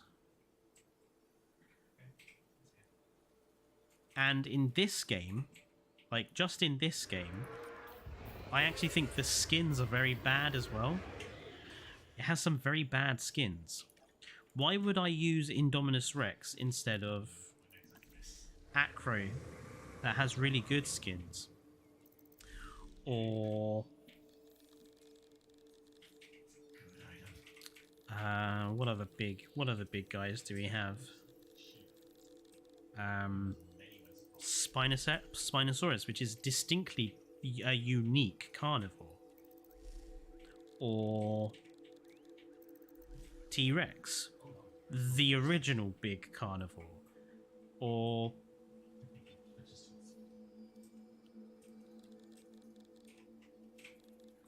blimey, there's a lot of dinosaurs with... Where's Tarbo go? Oh, there he is. Or even Tarbo. Like, if I want a big carnivore theropod with spikes on the back, I'd just go with Tarbo, wouldn't I? And Tarbo actually has some really cool skins.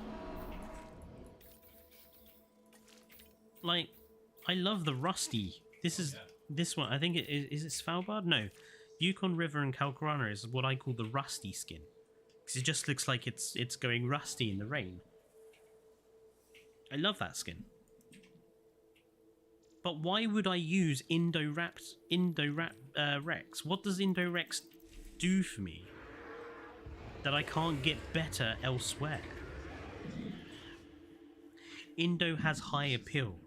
But if you don't build parks in challenge mode, if you only build parks in sandbox, the only thing it has is camouflage.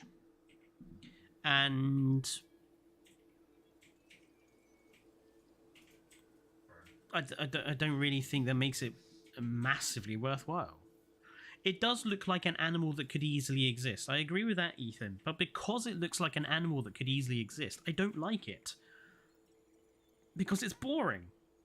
This is supposed to be an animal that you've made yourself. This is like if you got EA to build a dinosaur, they would just make something like this. It's white, it looks like a T-Rex, and it has some quills coming off the back. Like, this is the most boring, bland idea of a test tube dinosaur you could possibly come up with. It's why I didn't like it in Jurassic World, because it's boring. This is a dinosaur designed by committee. The Indoraptor is very much more unique as a hybrid. Very much more unique. But I was not a particular fan of Fallen Kingdom or its presence in the movie. It is a very, very, very different sort of animal, though. It's alright.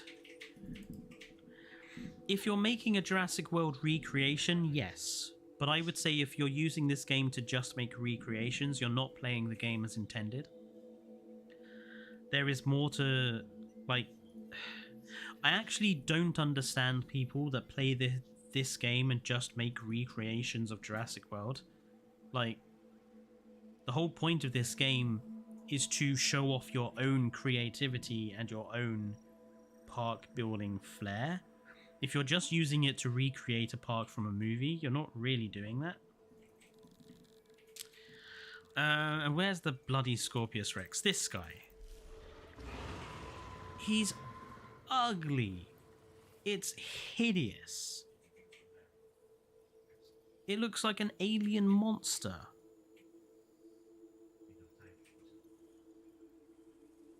The proportions are all wrong.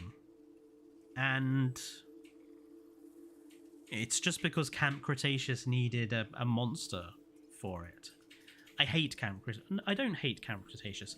I think Camp Cretaceous has done some bad things to the franchise.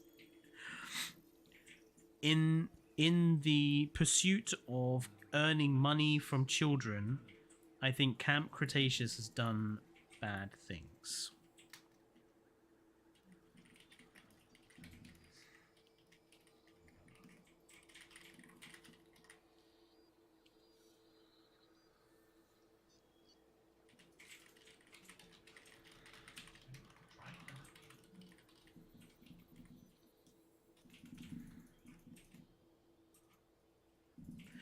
Don't you dare disrespect CC. I thought it was quite good. Look, I'm sure CC has many fans. But as someone who's 33 years old, as I am, a kids show is not what I want from the Jurassic franchise.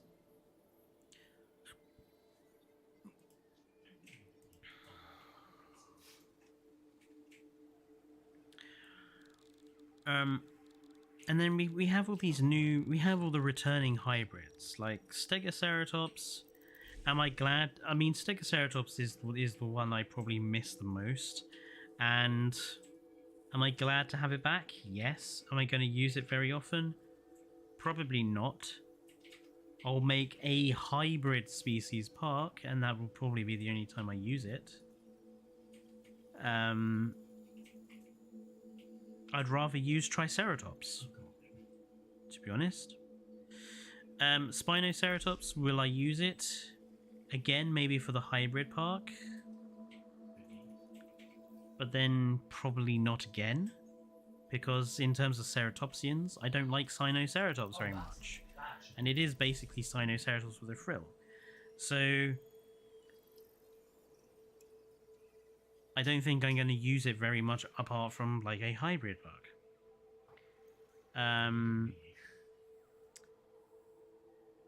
Spinoraptor. Will I use it in other parks other than a hybrid park? No. Because we have this boy now.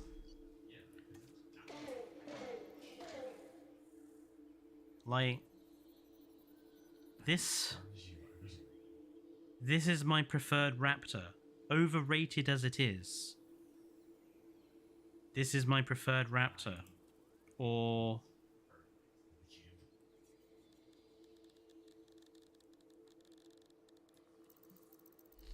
this is my preferred raptor. Or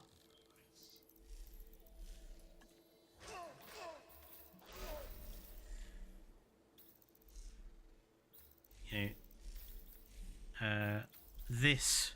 No, wrong one. Where is it? Where's the... There he is. This. This is my preferred raptor.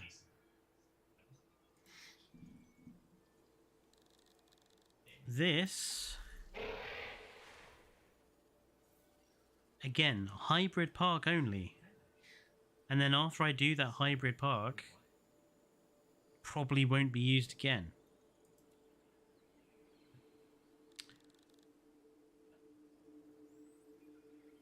Ankylodocus.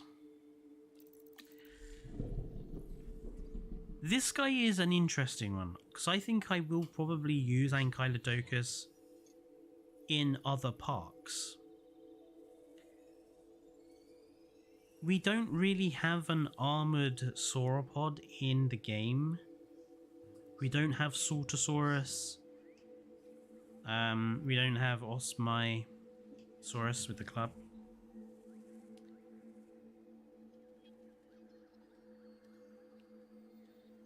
And out of all of the hybrids, like the new hybrids, I mean, I think this one is the one hybrid that you could most kind of pass off as just a different dinosaur. Like, it's not just another dinosaur with a frill on the back or like sticky up Stegosaurus plates. It looks like a dinosaur you could see existing, basically, is my point. The Ankylodocus looks like...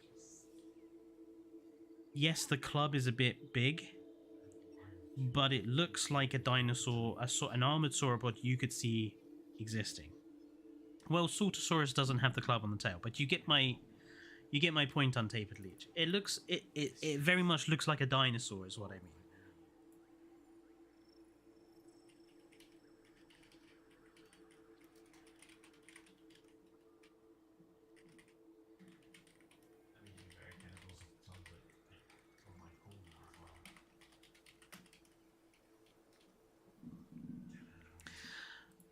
So I think Ankylodocus I will probably use more in other parks. In fact, I'm probably going to put him in my Egypt park, because some of these skins I think would work very nicely against the sort of Egypt map colors.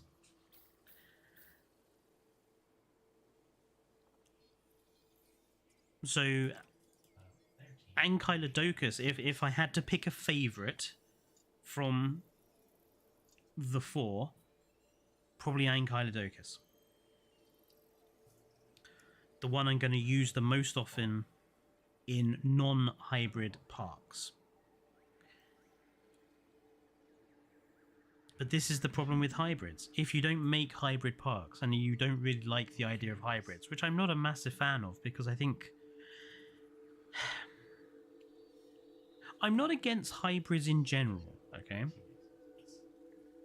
Like, I'm not against them as an idea. I'm against the way Jurassic World used them, because I think they did a very poor job of using them. Like, both the Indorex and Indoraptor, they both die in the films they're introduced in. Like, how good can these hybrids be if they die that easily? Honestly, I kind of would have preferred the Indorex to have been the hybrid antagonistic dinosaur through all three films. Like, make the Indorex the problem. I just think the Jurassic World trilogy did a very bad job of utilizing these very amazingly powerful dinosaurs that apparently were military weapons that don't survive the movies that they're introduced in.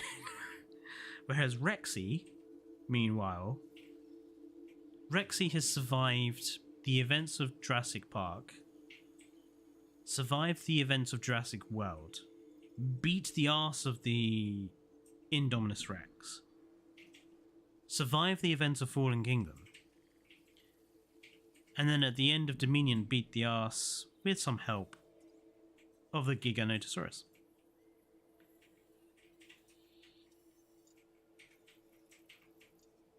If it was a fight between Rexy and Indominus Rex, I know who my money is on. Same as if it was a fight between a Spinoraptor and, say, a Lost World Velociraptor, my money's on the Lost World Velociraptor.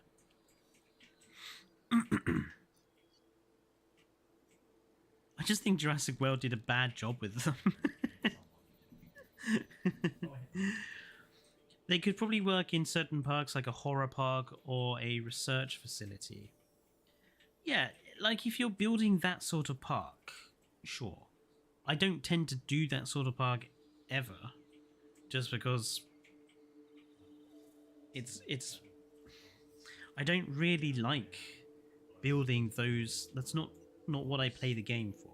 But I know, you know, Evo does play a lot of build parks like that, so I'm sure she'll get a lot of use out of these hybrids, but I don't think I will. Other than making a hybrid park, I don't think I'm going to get much use out of them. Yeah, exactly, Jurassic Swine. I think that's a good way of putting it. Like, hybrids are fun to think about, conceptualize and draw, but we don't want them in Jurassic Park. We want actual dinosaurs here. And the people that say, oh, well, all the dinosaurs in Jurassic Park are hybrids. Yes. In the same way that every single human being is a hybrid. You have to draw the line somewhere between hybrid and non-hybrid.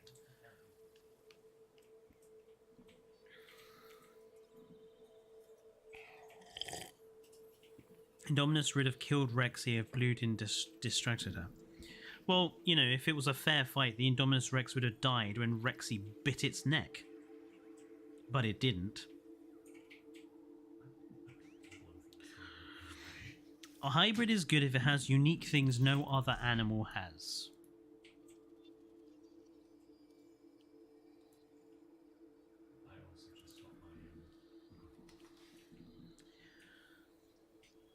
Would you say by that case then the hybrids that we have had introduced today, would you say they are good hybrids? Do they have things that other hybrids don't have?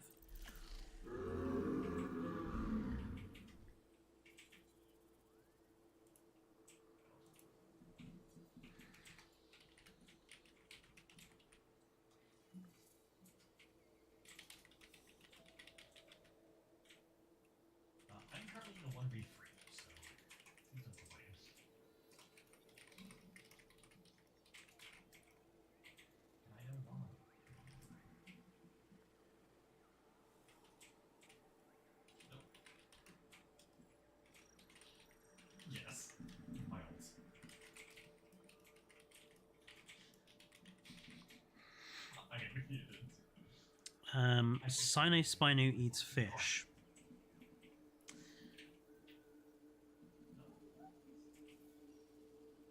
Is that enough? No, I'm not saying it's not enough something. I'm saying, is the idea of it eating fish, is that enough of a difference to make it worthwhile over just, say, having a non-fish eating ceratopsid?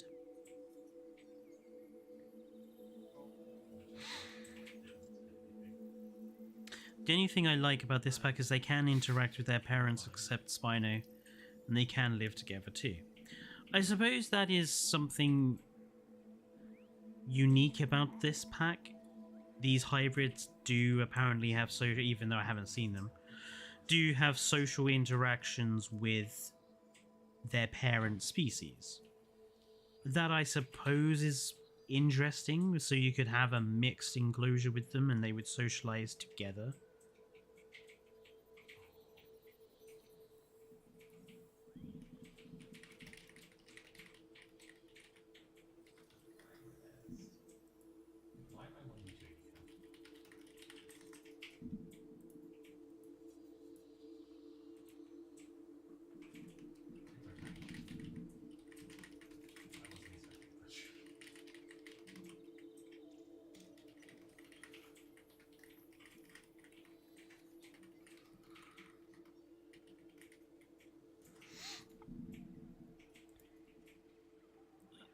I know Best in Slot has seen them, or has shown them all.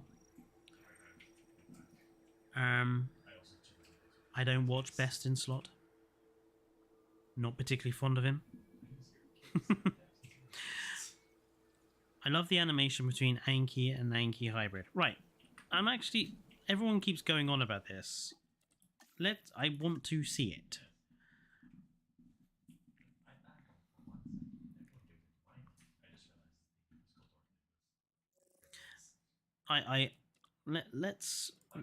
Let me try and get this thing to trip again. Surely if there's only like one of each of them, they will do the animation? No? Jacob the Goose, I'd buy this pack 18 times. Wow, Jacob. That's quite a statement. What's wrong with Best in Slot? Nothing is wrong with him. Me and him just had a difference of opinion when Jurassic World Evolution 1 came out. And, yeah, we'll just leave it like that.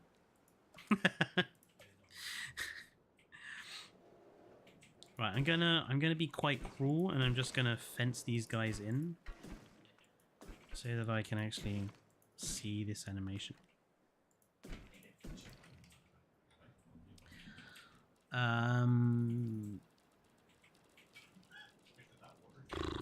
Hybrid. Ankylodocus. Hybrid. Non-hybrid. Ankylosaurus. Okay.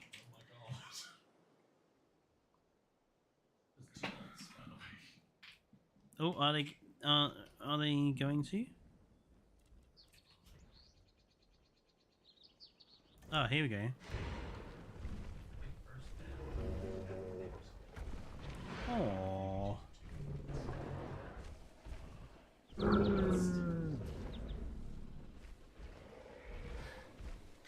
Okay, so that is kind of a cute animation. It is kind of sweet.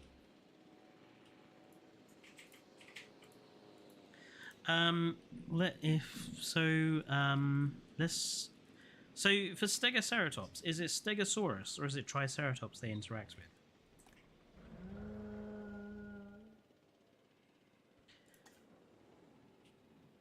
Because it's kind of a 50-50. It's both. Okay. Okay.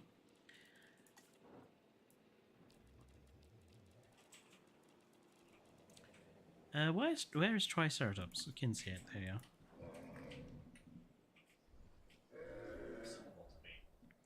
Hello, Berenson. I'm doing okay. How are you?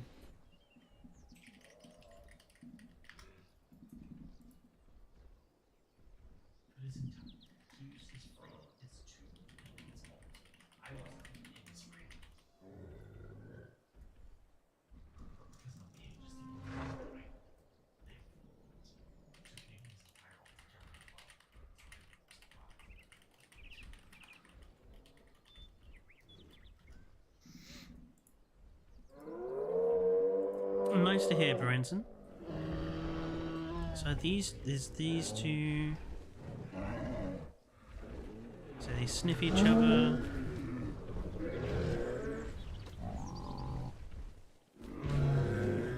Okay, a bit of a weird animation between those two.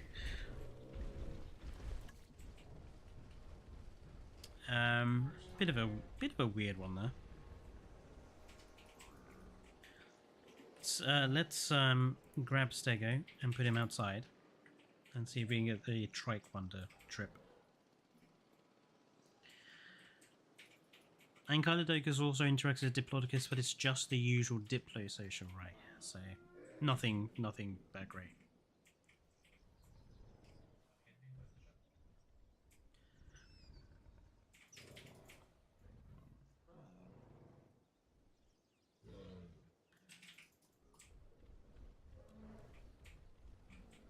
Yep. Can you two do your social animation, please?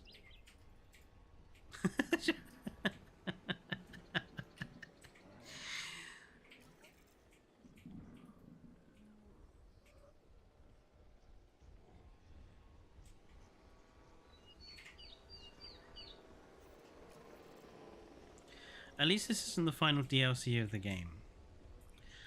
Right, so I know that's what's being said, but I do want to suggest something here. Just because it has appeared in that notepad, PDLC 10 or 9,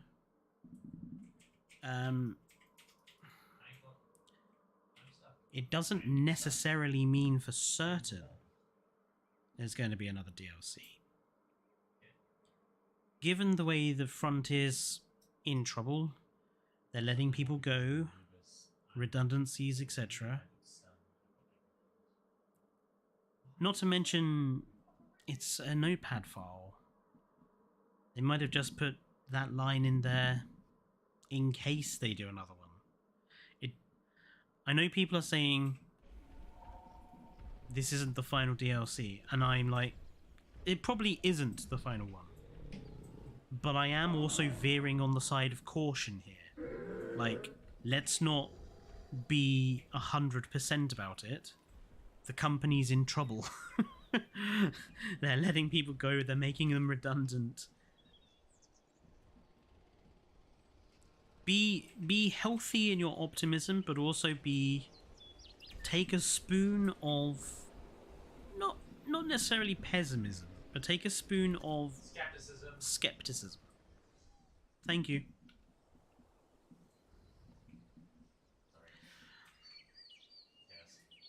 Yeah, so these two I don't think are... These two are determined not to do anything with one another. Right, Spinoraptor and...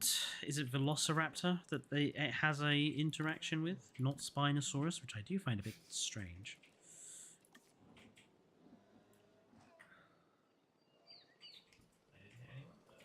Considering the size difference. It really is a big raptor, isn't it? Spinoraptor. Oh, I thought that was...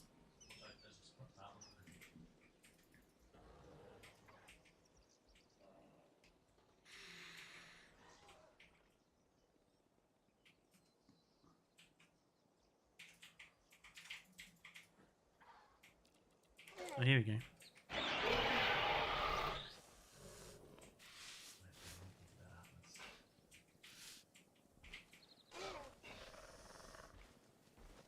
Is that it? Oh, come on. That's just a look. It just stops there and looks. Prehistoric Park. Do you mean Prehistoric Kingdom Untapered? In which case I already have. It is one of the games I do play on the channel. It just looks at it. It just sits there and stares. It's just staring at me menacingly. That's all it does. Oh, that's disappointing. And apparently this guy does have something with the Sinoceratops as well, so...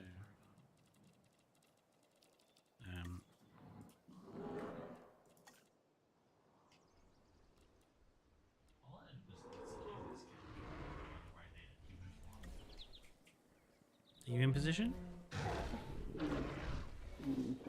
Oh, that's a very badly done animation. Look how much clipping there is in that. Oh dear. Oh dear. Oh, that's not very good, is it? That was very not good.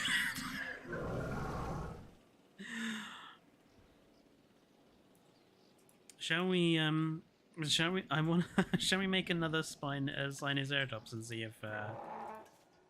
if the social plays slightly better than that, or if that is just the quality.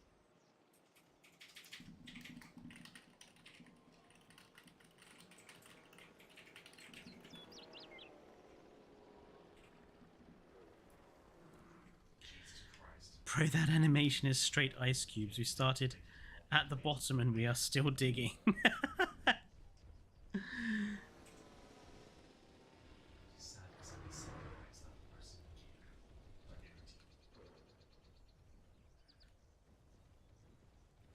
Come on, YouTube.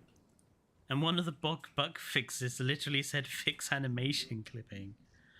Look, ever since the day one patch, they've been stating that the bug with pterosaurs getting stuck in place has been fixed. There's like 4 times they fixed it, and it still happens to my aviaries. At this point, I don't believe a word of their flipping bug fixes. I don't believe a word of it.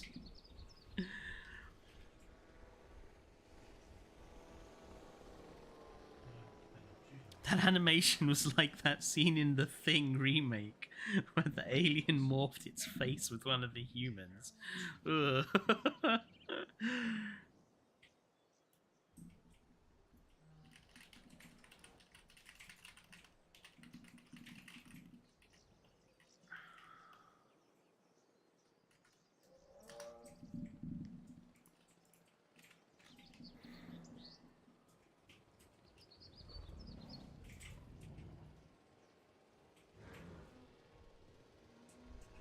It is quite surprising, the sheer size between them. I almost kind of think it would have been nicer if the Spinoceratops was like the same size. Because we don't have very many small ceratopsians in the game. Like Sinoceratops, Chasmosaurus. That's about it. Nasuto, maybe. It's a little big, but Nasuto, maybe. But this guy is huge. Kind of would have... Oh, alright, here we go, here we go. Let's watch. In fact, let's watch it in glorious slow motion, shall we?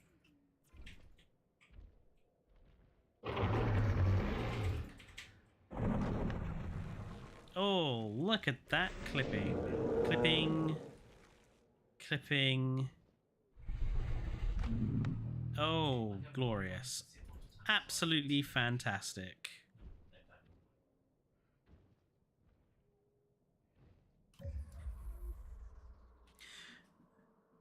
Nothing kills the immersion of your game more than that. I mean, look at that. I mean, oh.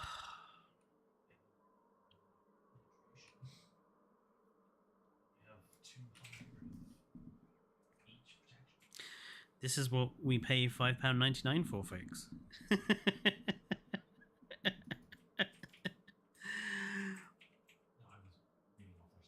I can't really agree on the Spinoraptor social. It's honestly cute and funny. Spinoraptor literally walked up to Raptor just wanting to chat while Raptor was just looking at him all confused. I mean, I suppose... I guess in that case, it's okay. But it's... Again, it's still fairly limited, I think.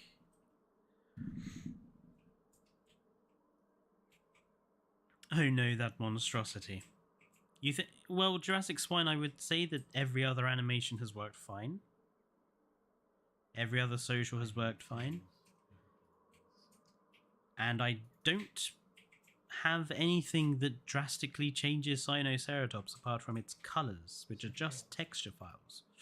So I don't see how a mod could cause an animation problem like this. Incidentally, I have the same problem with the T-Rexes. Day one, the T-Rex social animations, they always phase into each other.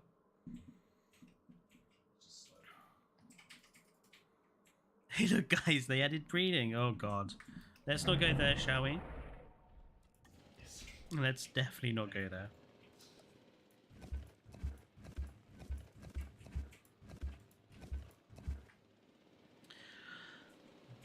I have no mouth, yet I must scream.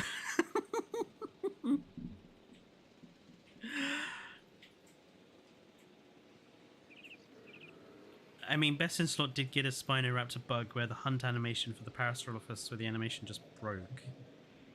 Yeah. I have many problems with the animations in this game. Like, a lot of animations break a lot of the time. Or you have, like, moonwalking carnivores and stuff. I mean, have you guys seen what happens to the Mosasaurus when he gets ready to do the jump? let's since we're talking about animation, let's actually. This I think is the worst.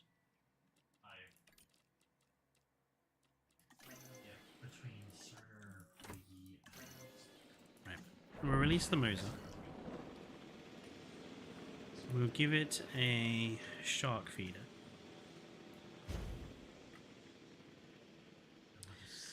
And then we will go to sandbox settings, dinosaurs, and put dinosaurs don't starve off.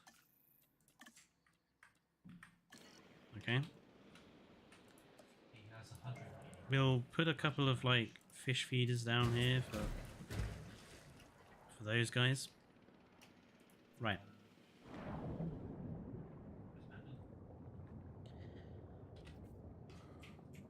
We put it on fast forward. We will watch this guy because the way it does the animation is appalling.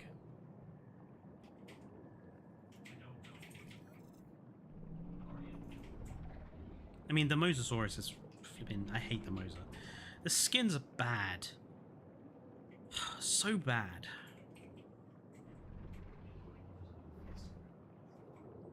All jokes aside, why add breeding? This is a good point. Like, people... It's something I question. Like, why add dinosaur breeding? Because...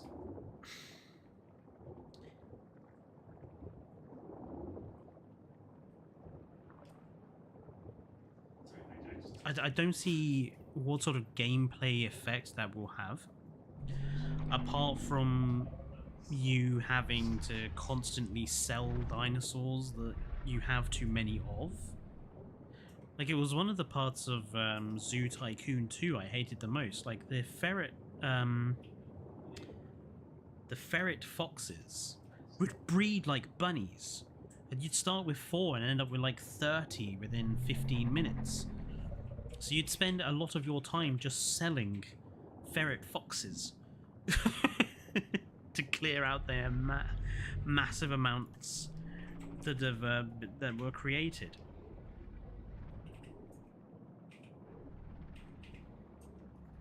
Maybe you could say, well, it's so we can have baby dinosaur models, but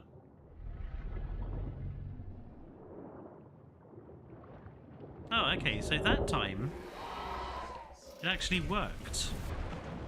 Interesting. I don't know whether that's because of the update. Because there is a thing in the update that says it's fixing some of the animations. But the Moser never used to be that smooth when it got into... You know what I mean, Berenson? When it would do that weird stop and then twist violently and get into place. Maybe they have actually fixed something. Oh, you had to bring those damn ferret foxes. My PTSD just hit. I'm sorry, Andre.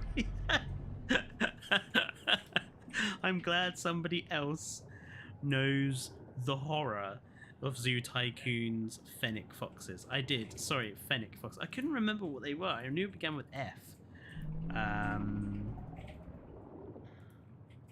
But yeah, it looks like at least the Mosasaur animation has been fixed. So I suppose that's one thing.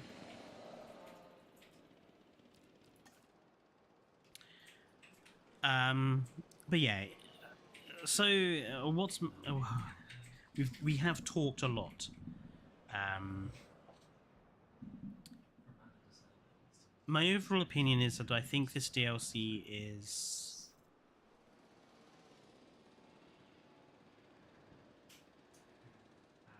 Well, we don't need it. Firstly, we didn't need more dinosaur species. We have plenty. What we need is everything else. We've had 3 dinosaur packs in a row, 4 dinosaur packs in a row now. We need an expansion. Okay? We need decorative pieces. We need another building set. We need stuff fixed. So... we didn't need the hybrids. I don't think a Manticore expansion is a good idea, Abigail. It will end up as another, like, biosin expansion where we've got, like, another set of boring, bland buildings that don't work in anything but a facility park. The next expansion needs to introduce a building set that you could use in a tourist-focused park, because we've got facility-focused sets already. We have the biosin set, we have the DFW set, we have the Malta set. And I think it's very unlikely we'd get Smilodon, since you'd have to create a fur shader and everything. And I just don't think they'd put in the work at this late stage. They might do, but I doubt it. Yeah, we need aesthetically nice-looking buildings. But in just for this DLC, the hybrid... I didn't really miss the hybrids from JW1. I think it's overpriced. I think it should have been cheaper, considering 2 of the species are just returning unchanged, and one of them is returning but has been remodeled. I don't really see people who don't like hybrids getting much out of these. I think the Lux patterns, some of them are nice, some of them are bad. I think the patterns on the hybrids, some of them are nice, some of them are bad. The animations are alright.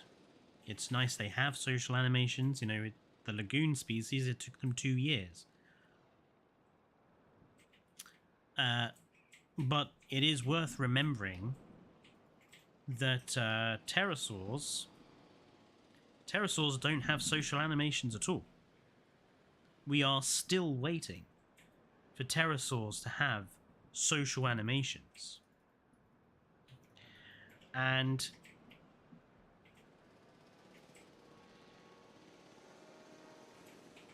the free update not bringing anything for free for people that don't want to, you know, spend money on the...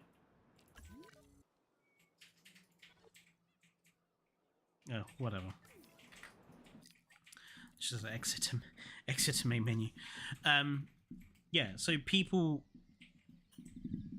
who don't play with hybrids and people who don't or cannot easily buy DLCs get nothing from this pack at all.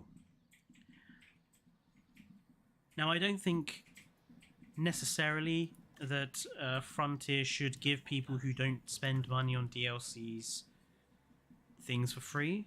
I don't think people should feel entitled to something for free.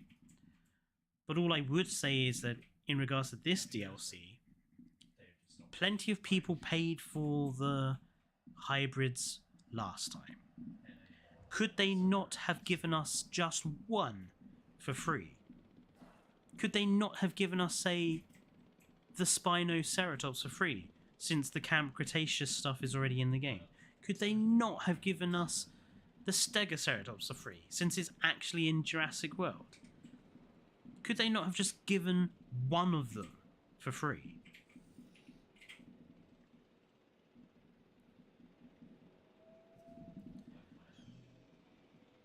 I just think this is a very disappointing DLC. It is disappointing, and I think it's very questionable to make people who have paid for the content before to pay for it again. At least I know the pyramid will fit nicely on this map. I wanted to check to see how the pyramid will work on this map, and it works. That I'm happy with. That's good. So yeah, I suppose overall what my opinion of this DLC is that it is a disappointment.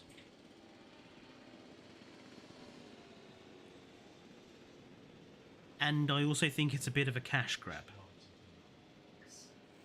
Because they know people who love the hybrids, according to Evo's poll, that 80% of people that absolutely adore this hybrid pack are going to pay, and they're going to earn a bunch of money from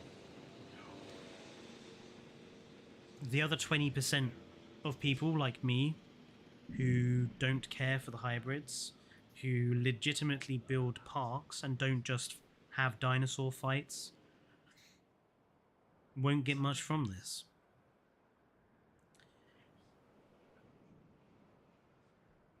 I will be looking on Steam charts to see how the player base changes in the next few, days. In fact, let me have a look now. Let's see what's going on with Steam charts. The Gaming Beaver fans. Yes, but the Gaming Beaver, from what I'm told, his fan base is younger.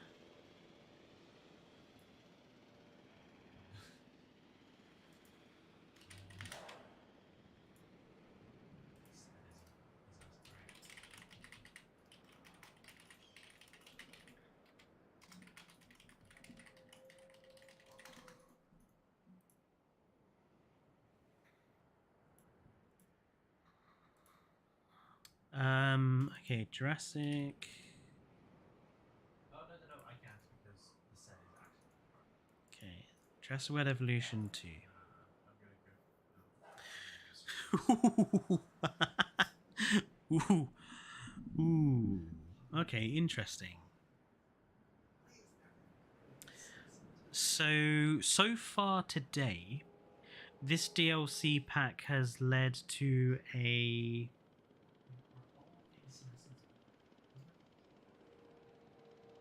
average player boost of 100 people.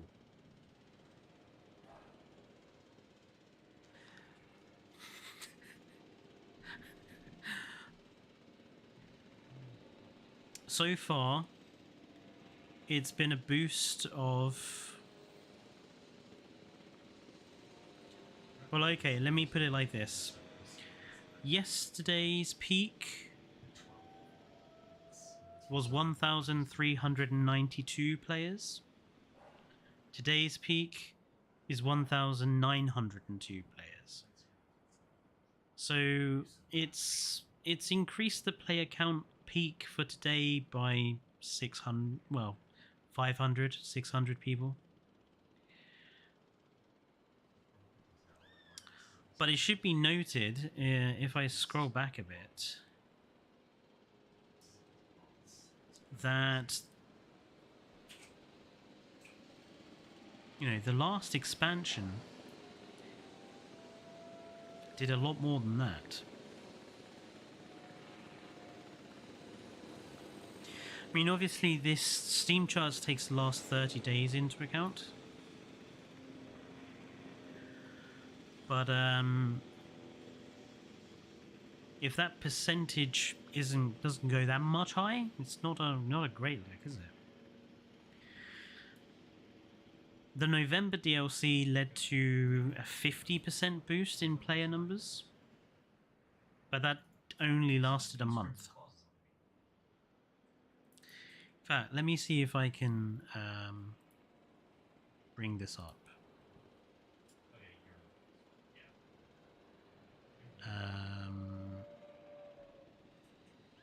Screen capture. That's awesome. There we go. Did that work? There we go. So, let's just silence that. So this is Steam charts. So this is a useful thing. This helps. This basically shows you the average player counts and peak player counts per month. But you can also see per day the toing and froing. So you can see here that the Utahraptor pack led to like a good 50% boost in player figures, but it didn't last very long. Like after a month, the players dropped back down, and then they dropped back down massively. Same here. This was the I believe this was the aquatic pack, wasn't it? August last year. This was Archelon and that. Smaller percentage increase. Again, another big decrease afterwards. Okay, Berenson. Good night. Thank you for dropping in. This pack here, this was a massive boost. This was... This was the Feathered Species pack, wasn't it? April 2023? I think this was the Feathered Species pack. Massive increase. There. This increase here, this was Malta.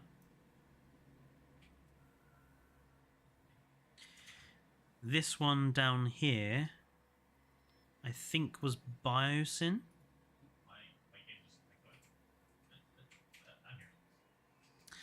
And this one here would have been... what was the first DLC? I can't remember. Oh, no. That's wrong, isn't it? Because the Cretaceous Predator pack... That was the very first DLC, but I can't remember. Count Cretaceous, yeah. So, I mean... Count Cretaceous didn't really do much for the game in terms of income, did it? A boost of 13% and it died. Both the Biosyn and Malta DLCs, really huge boosts. And the player count stayed good for a good few months. Like, if we take the month before as like 2,000 players, it didn't drop again until a good 4 or 5 months after. Same here. Didn't drop down too much. But these, like, if we take this, just this group here, like, everything last year led to a bit of an increase, and then it dropped back massively again. Bit of an increase, dropped back massively again. Like, if you look at the increases and then the decreases, they kind of cancel each other out.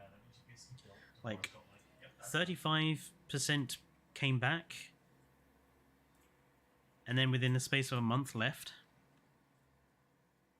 Here, like 116% increase, only 48% dropped out. So there was, if you look at the overall numbers, that's still, there's still what, 48 from 116, like over 50% of people that came back were still playing. But with that latest pack, or that aquatic pack, the people who came back dropped out within a month. That pack, people who came back, pretty much almost gone by February. And you can see how low the player numbers were as well. 1,708. It's not been that low since October 2022.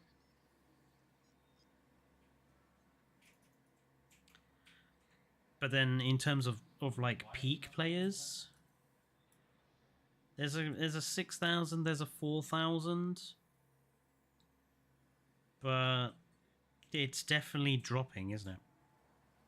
But so far, just today, peak players 1,902 on DLC day.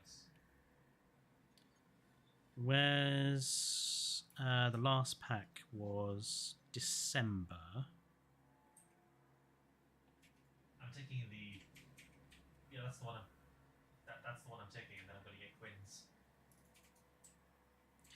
So December,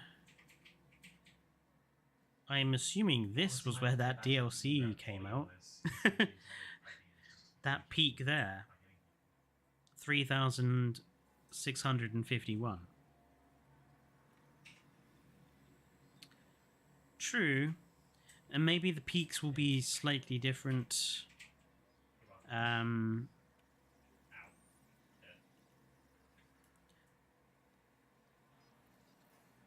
Like, so July, peak 4,601, March peak 6,000. These are very high peaks. That's what I'm saying, basically.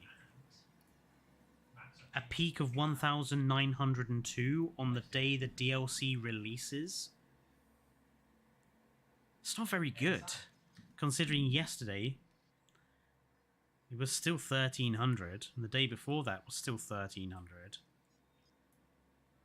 And like March 10th, 1,828. 1,652 on March 9th. Like, the peaks. It doesn't look like today has really done much. But we'll see how it looks in the next few days. I'm going to keep an eye on it over the next couple of weeks. But I have a feeling this won't quite be the success that we all that Frontier thought it was going to be. Let's just put it like that.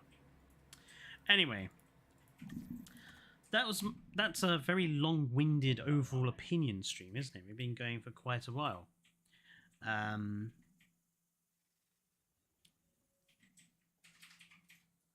If you haven't brought it today, I would say don't buy it. If you have DLCs for this game that you haven't gotten yet, I would say any other DLC, the Aquatic Pack, the Feathered Species Pack, the Camp Cretaceous Pack, the Cretaceous Carnivore Pack, pretty much any of the others, get first. Make this one the last. Get the Hybrid Pack last. It's kind of like the Raptor skin pack from the first game for me. Get it last. Because this one is the one that adds the least, in my opinion, to your park building, day-to-day kind of thing. Get it last. Get it on offer. It's not worth $5.99. Get it on offer. Summer sale will be in a few months' time. It might knock the price down. So get it then. And like I say, if you have other DLCs you haven't brought yet, get them first. If you haven't brought any DLCs yet, don't buy this one first. If you want my opinion for what your first DLC should be, probably the Biosyn expansion or the Lagoon Species. Lagoon Species pack or the Biosyn expansion is what I would say should be your first two. Because they're the ones that, for me, offer the most. The Feathered Species pack does offer you some interesting species. The only reason I say the aquatic one is better is that the addition of the Nothosaurus and Archelon to the lagoons greatly improves the lagoons. We don't need more terrestrial animals, dinosaurs or non-dinosaurs. We don't need more terrestrial ones. But the lagoons, getting Archelon and Nothosaurus, and Nothosaur, which comes with 2 Lux skins, and an amazingly cute social animation. The resting rocks for the lagoons. Like,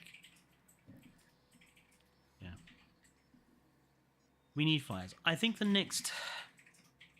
If the next DLC, if there is another one, if the next DLC is not aimed at the aviaries or the pterosaurs, I will be shocked.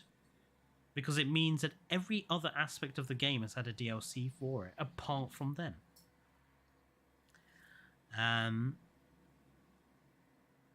Yeah, maybe that's a video. Exactly, Potato Man. Marine Pack was great. None of the species felt like fillers or unnecessary additions. Yes, no kelp is a problem, no Bodhi, but if you are playing on a PC, you can just mod it in. And if you're not playing on a PC, I would argue the Archelon, Nodosaur, the Resting Rock still adds more to the lagoons and their worth than Therizino or Utahraptor or another 8 animals, half of which we don't use anyway. I mean, fundamentally, that's, I think, one of the biggest problems with this hybrid DLC is, like, it's more animals. I don't use half of them. Like, I could run down the animals we have in game, and I could probably tell you I don't use half them. Acro, I use. Alamo, I use. Alberto, very rarely. Aloe, very rarely. Amarga, yes. Anki, yes. Apato, rarely. Archaeornithomimus, I don't think I've ever used. Archelon, yes. Atrociraptor, never, hate it. Attenborough, yes. Australovenator, I haven't used. Baridactylus, sometimes. Baryonyx, very rarely, don't like it. Smodel, Brachy, only now that I fixed the skins. Kamara, very rarely. Kakaro, very rarely, if at all. Carno, sometimes. Pterodactylus, never, hate it. Cerato, sometimes, but very rarely. Casmo, I think, is the Ceratopsian I use the most. Chunking, I don't think I've ever used. Coelophysis, very rare. Compy, never. Concavenator, still haven't used it yet.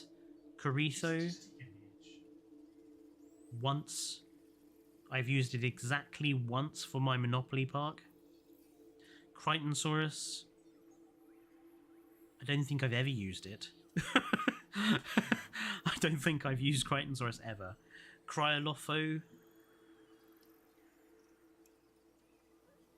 I used it once in one park I was building that then broke, and never again.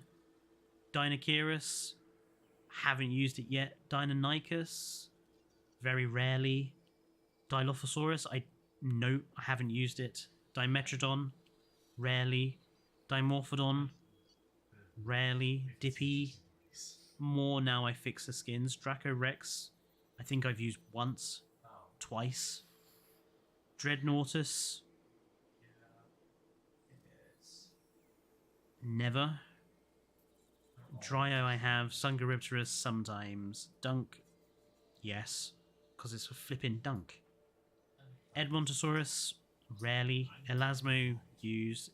Euoplocephalus, never. Don't like the fact it looks like an overinflated balloon. Galley, sometimes. Geostambergia, rarely. Giganoto, very, very rarely. Giganotoraptor, not used yet. Gigantospinosaurus, not used yet. Herrerasaurus, not used yet. Homalocephaly, sometimes. Hwango, sometimes. Ichthy, sometimes. Iguanodon, yeah. Indorexraptor, once, maybe, I think, for both. Yeholopterus, sometimes. Kentro, rarely. Chrono, yeah. Liporodon, yes. Listro, sometimes. Marodactylus, once or twice. Myosaura, once or twice. You know, that's just up to the M's. Severe roster bloating, exactly. This is the problem. Really severe roster bloatation. And this is not even including, you know, modded species I have in game as well. Like, how many is this total? 146 animals. And if I probably made a list of ones I use most often and ones I have never used, I think probably only about half the roster I use regularly. And the other thing is that these modded species, these DLC species, like, it's another raptor, it's another ceratopsian, it's another ceratopsian, it's another sauropod. Do we need another sauropod? We have like 6, 7. Ceratopsians, we got plenty. Raptors. We have way too many species of raptor. Fucking hell, we don't need another one. There are so many species of real dinosaur or real animal that I would prefer to have. Gorgonopsid. I'd rather have Introsevia. You know, the giant Gorgonopsid. I'd rather have that than Spinoraptor. I'd rather have Plateosaurus than Ankylodocus. I'd rather have Protoceratops than Spinoceratops. I'd rather have Saltosaurus, Osmisaurus, Scutosaurus.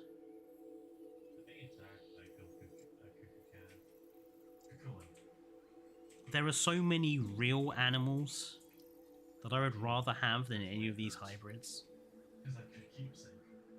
Like, obviously I've spent money today on the pack to get it to make content for it, but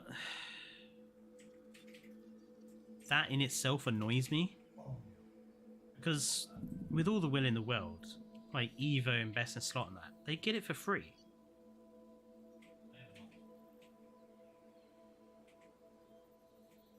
Us smaller creators don't. We still have to pay. And I suppose the argument is, oh yeah, well if you don't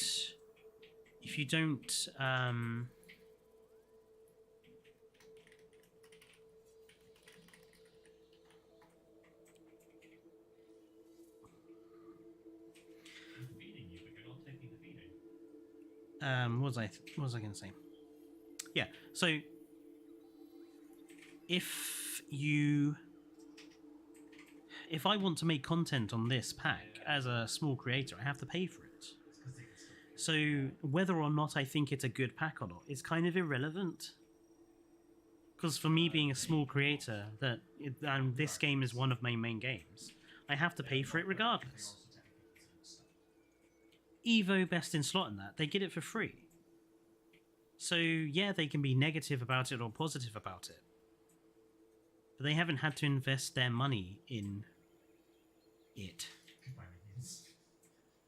And I think that's important to point out. I have had to invest money in this to make content on it, even though I think it's crap.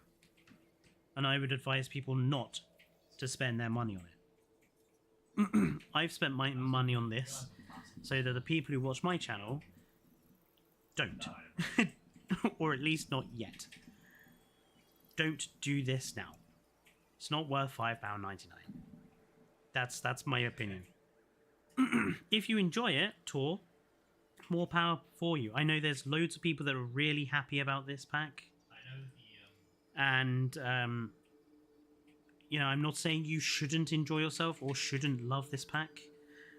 I mean, I like the Ankylodocus remodel. I'm glad my boy Stegoceratops is back because I've missed him. I just don't think it's worth £5.99 for a pack which is 50% recycled material.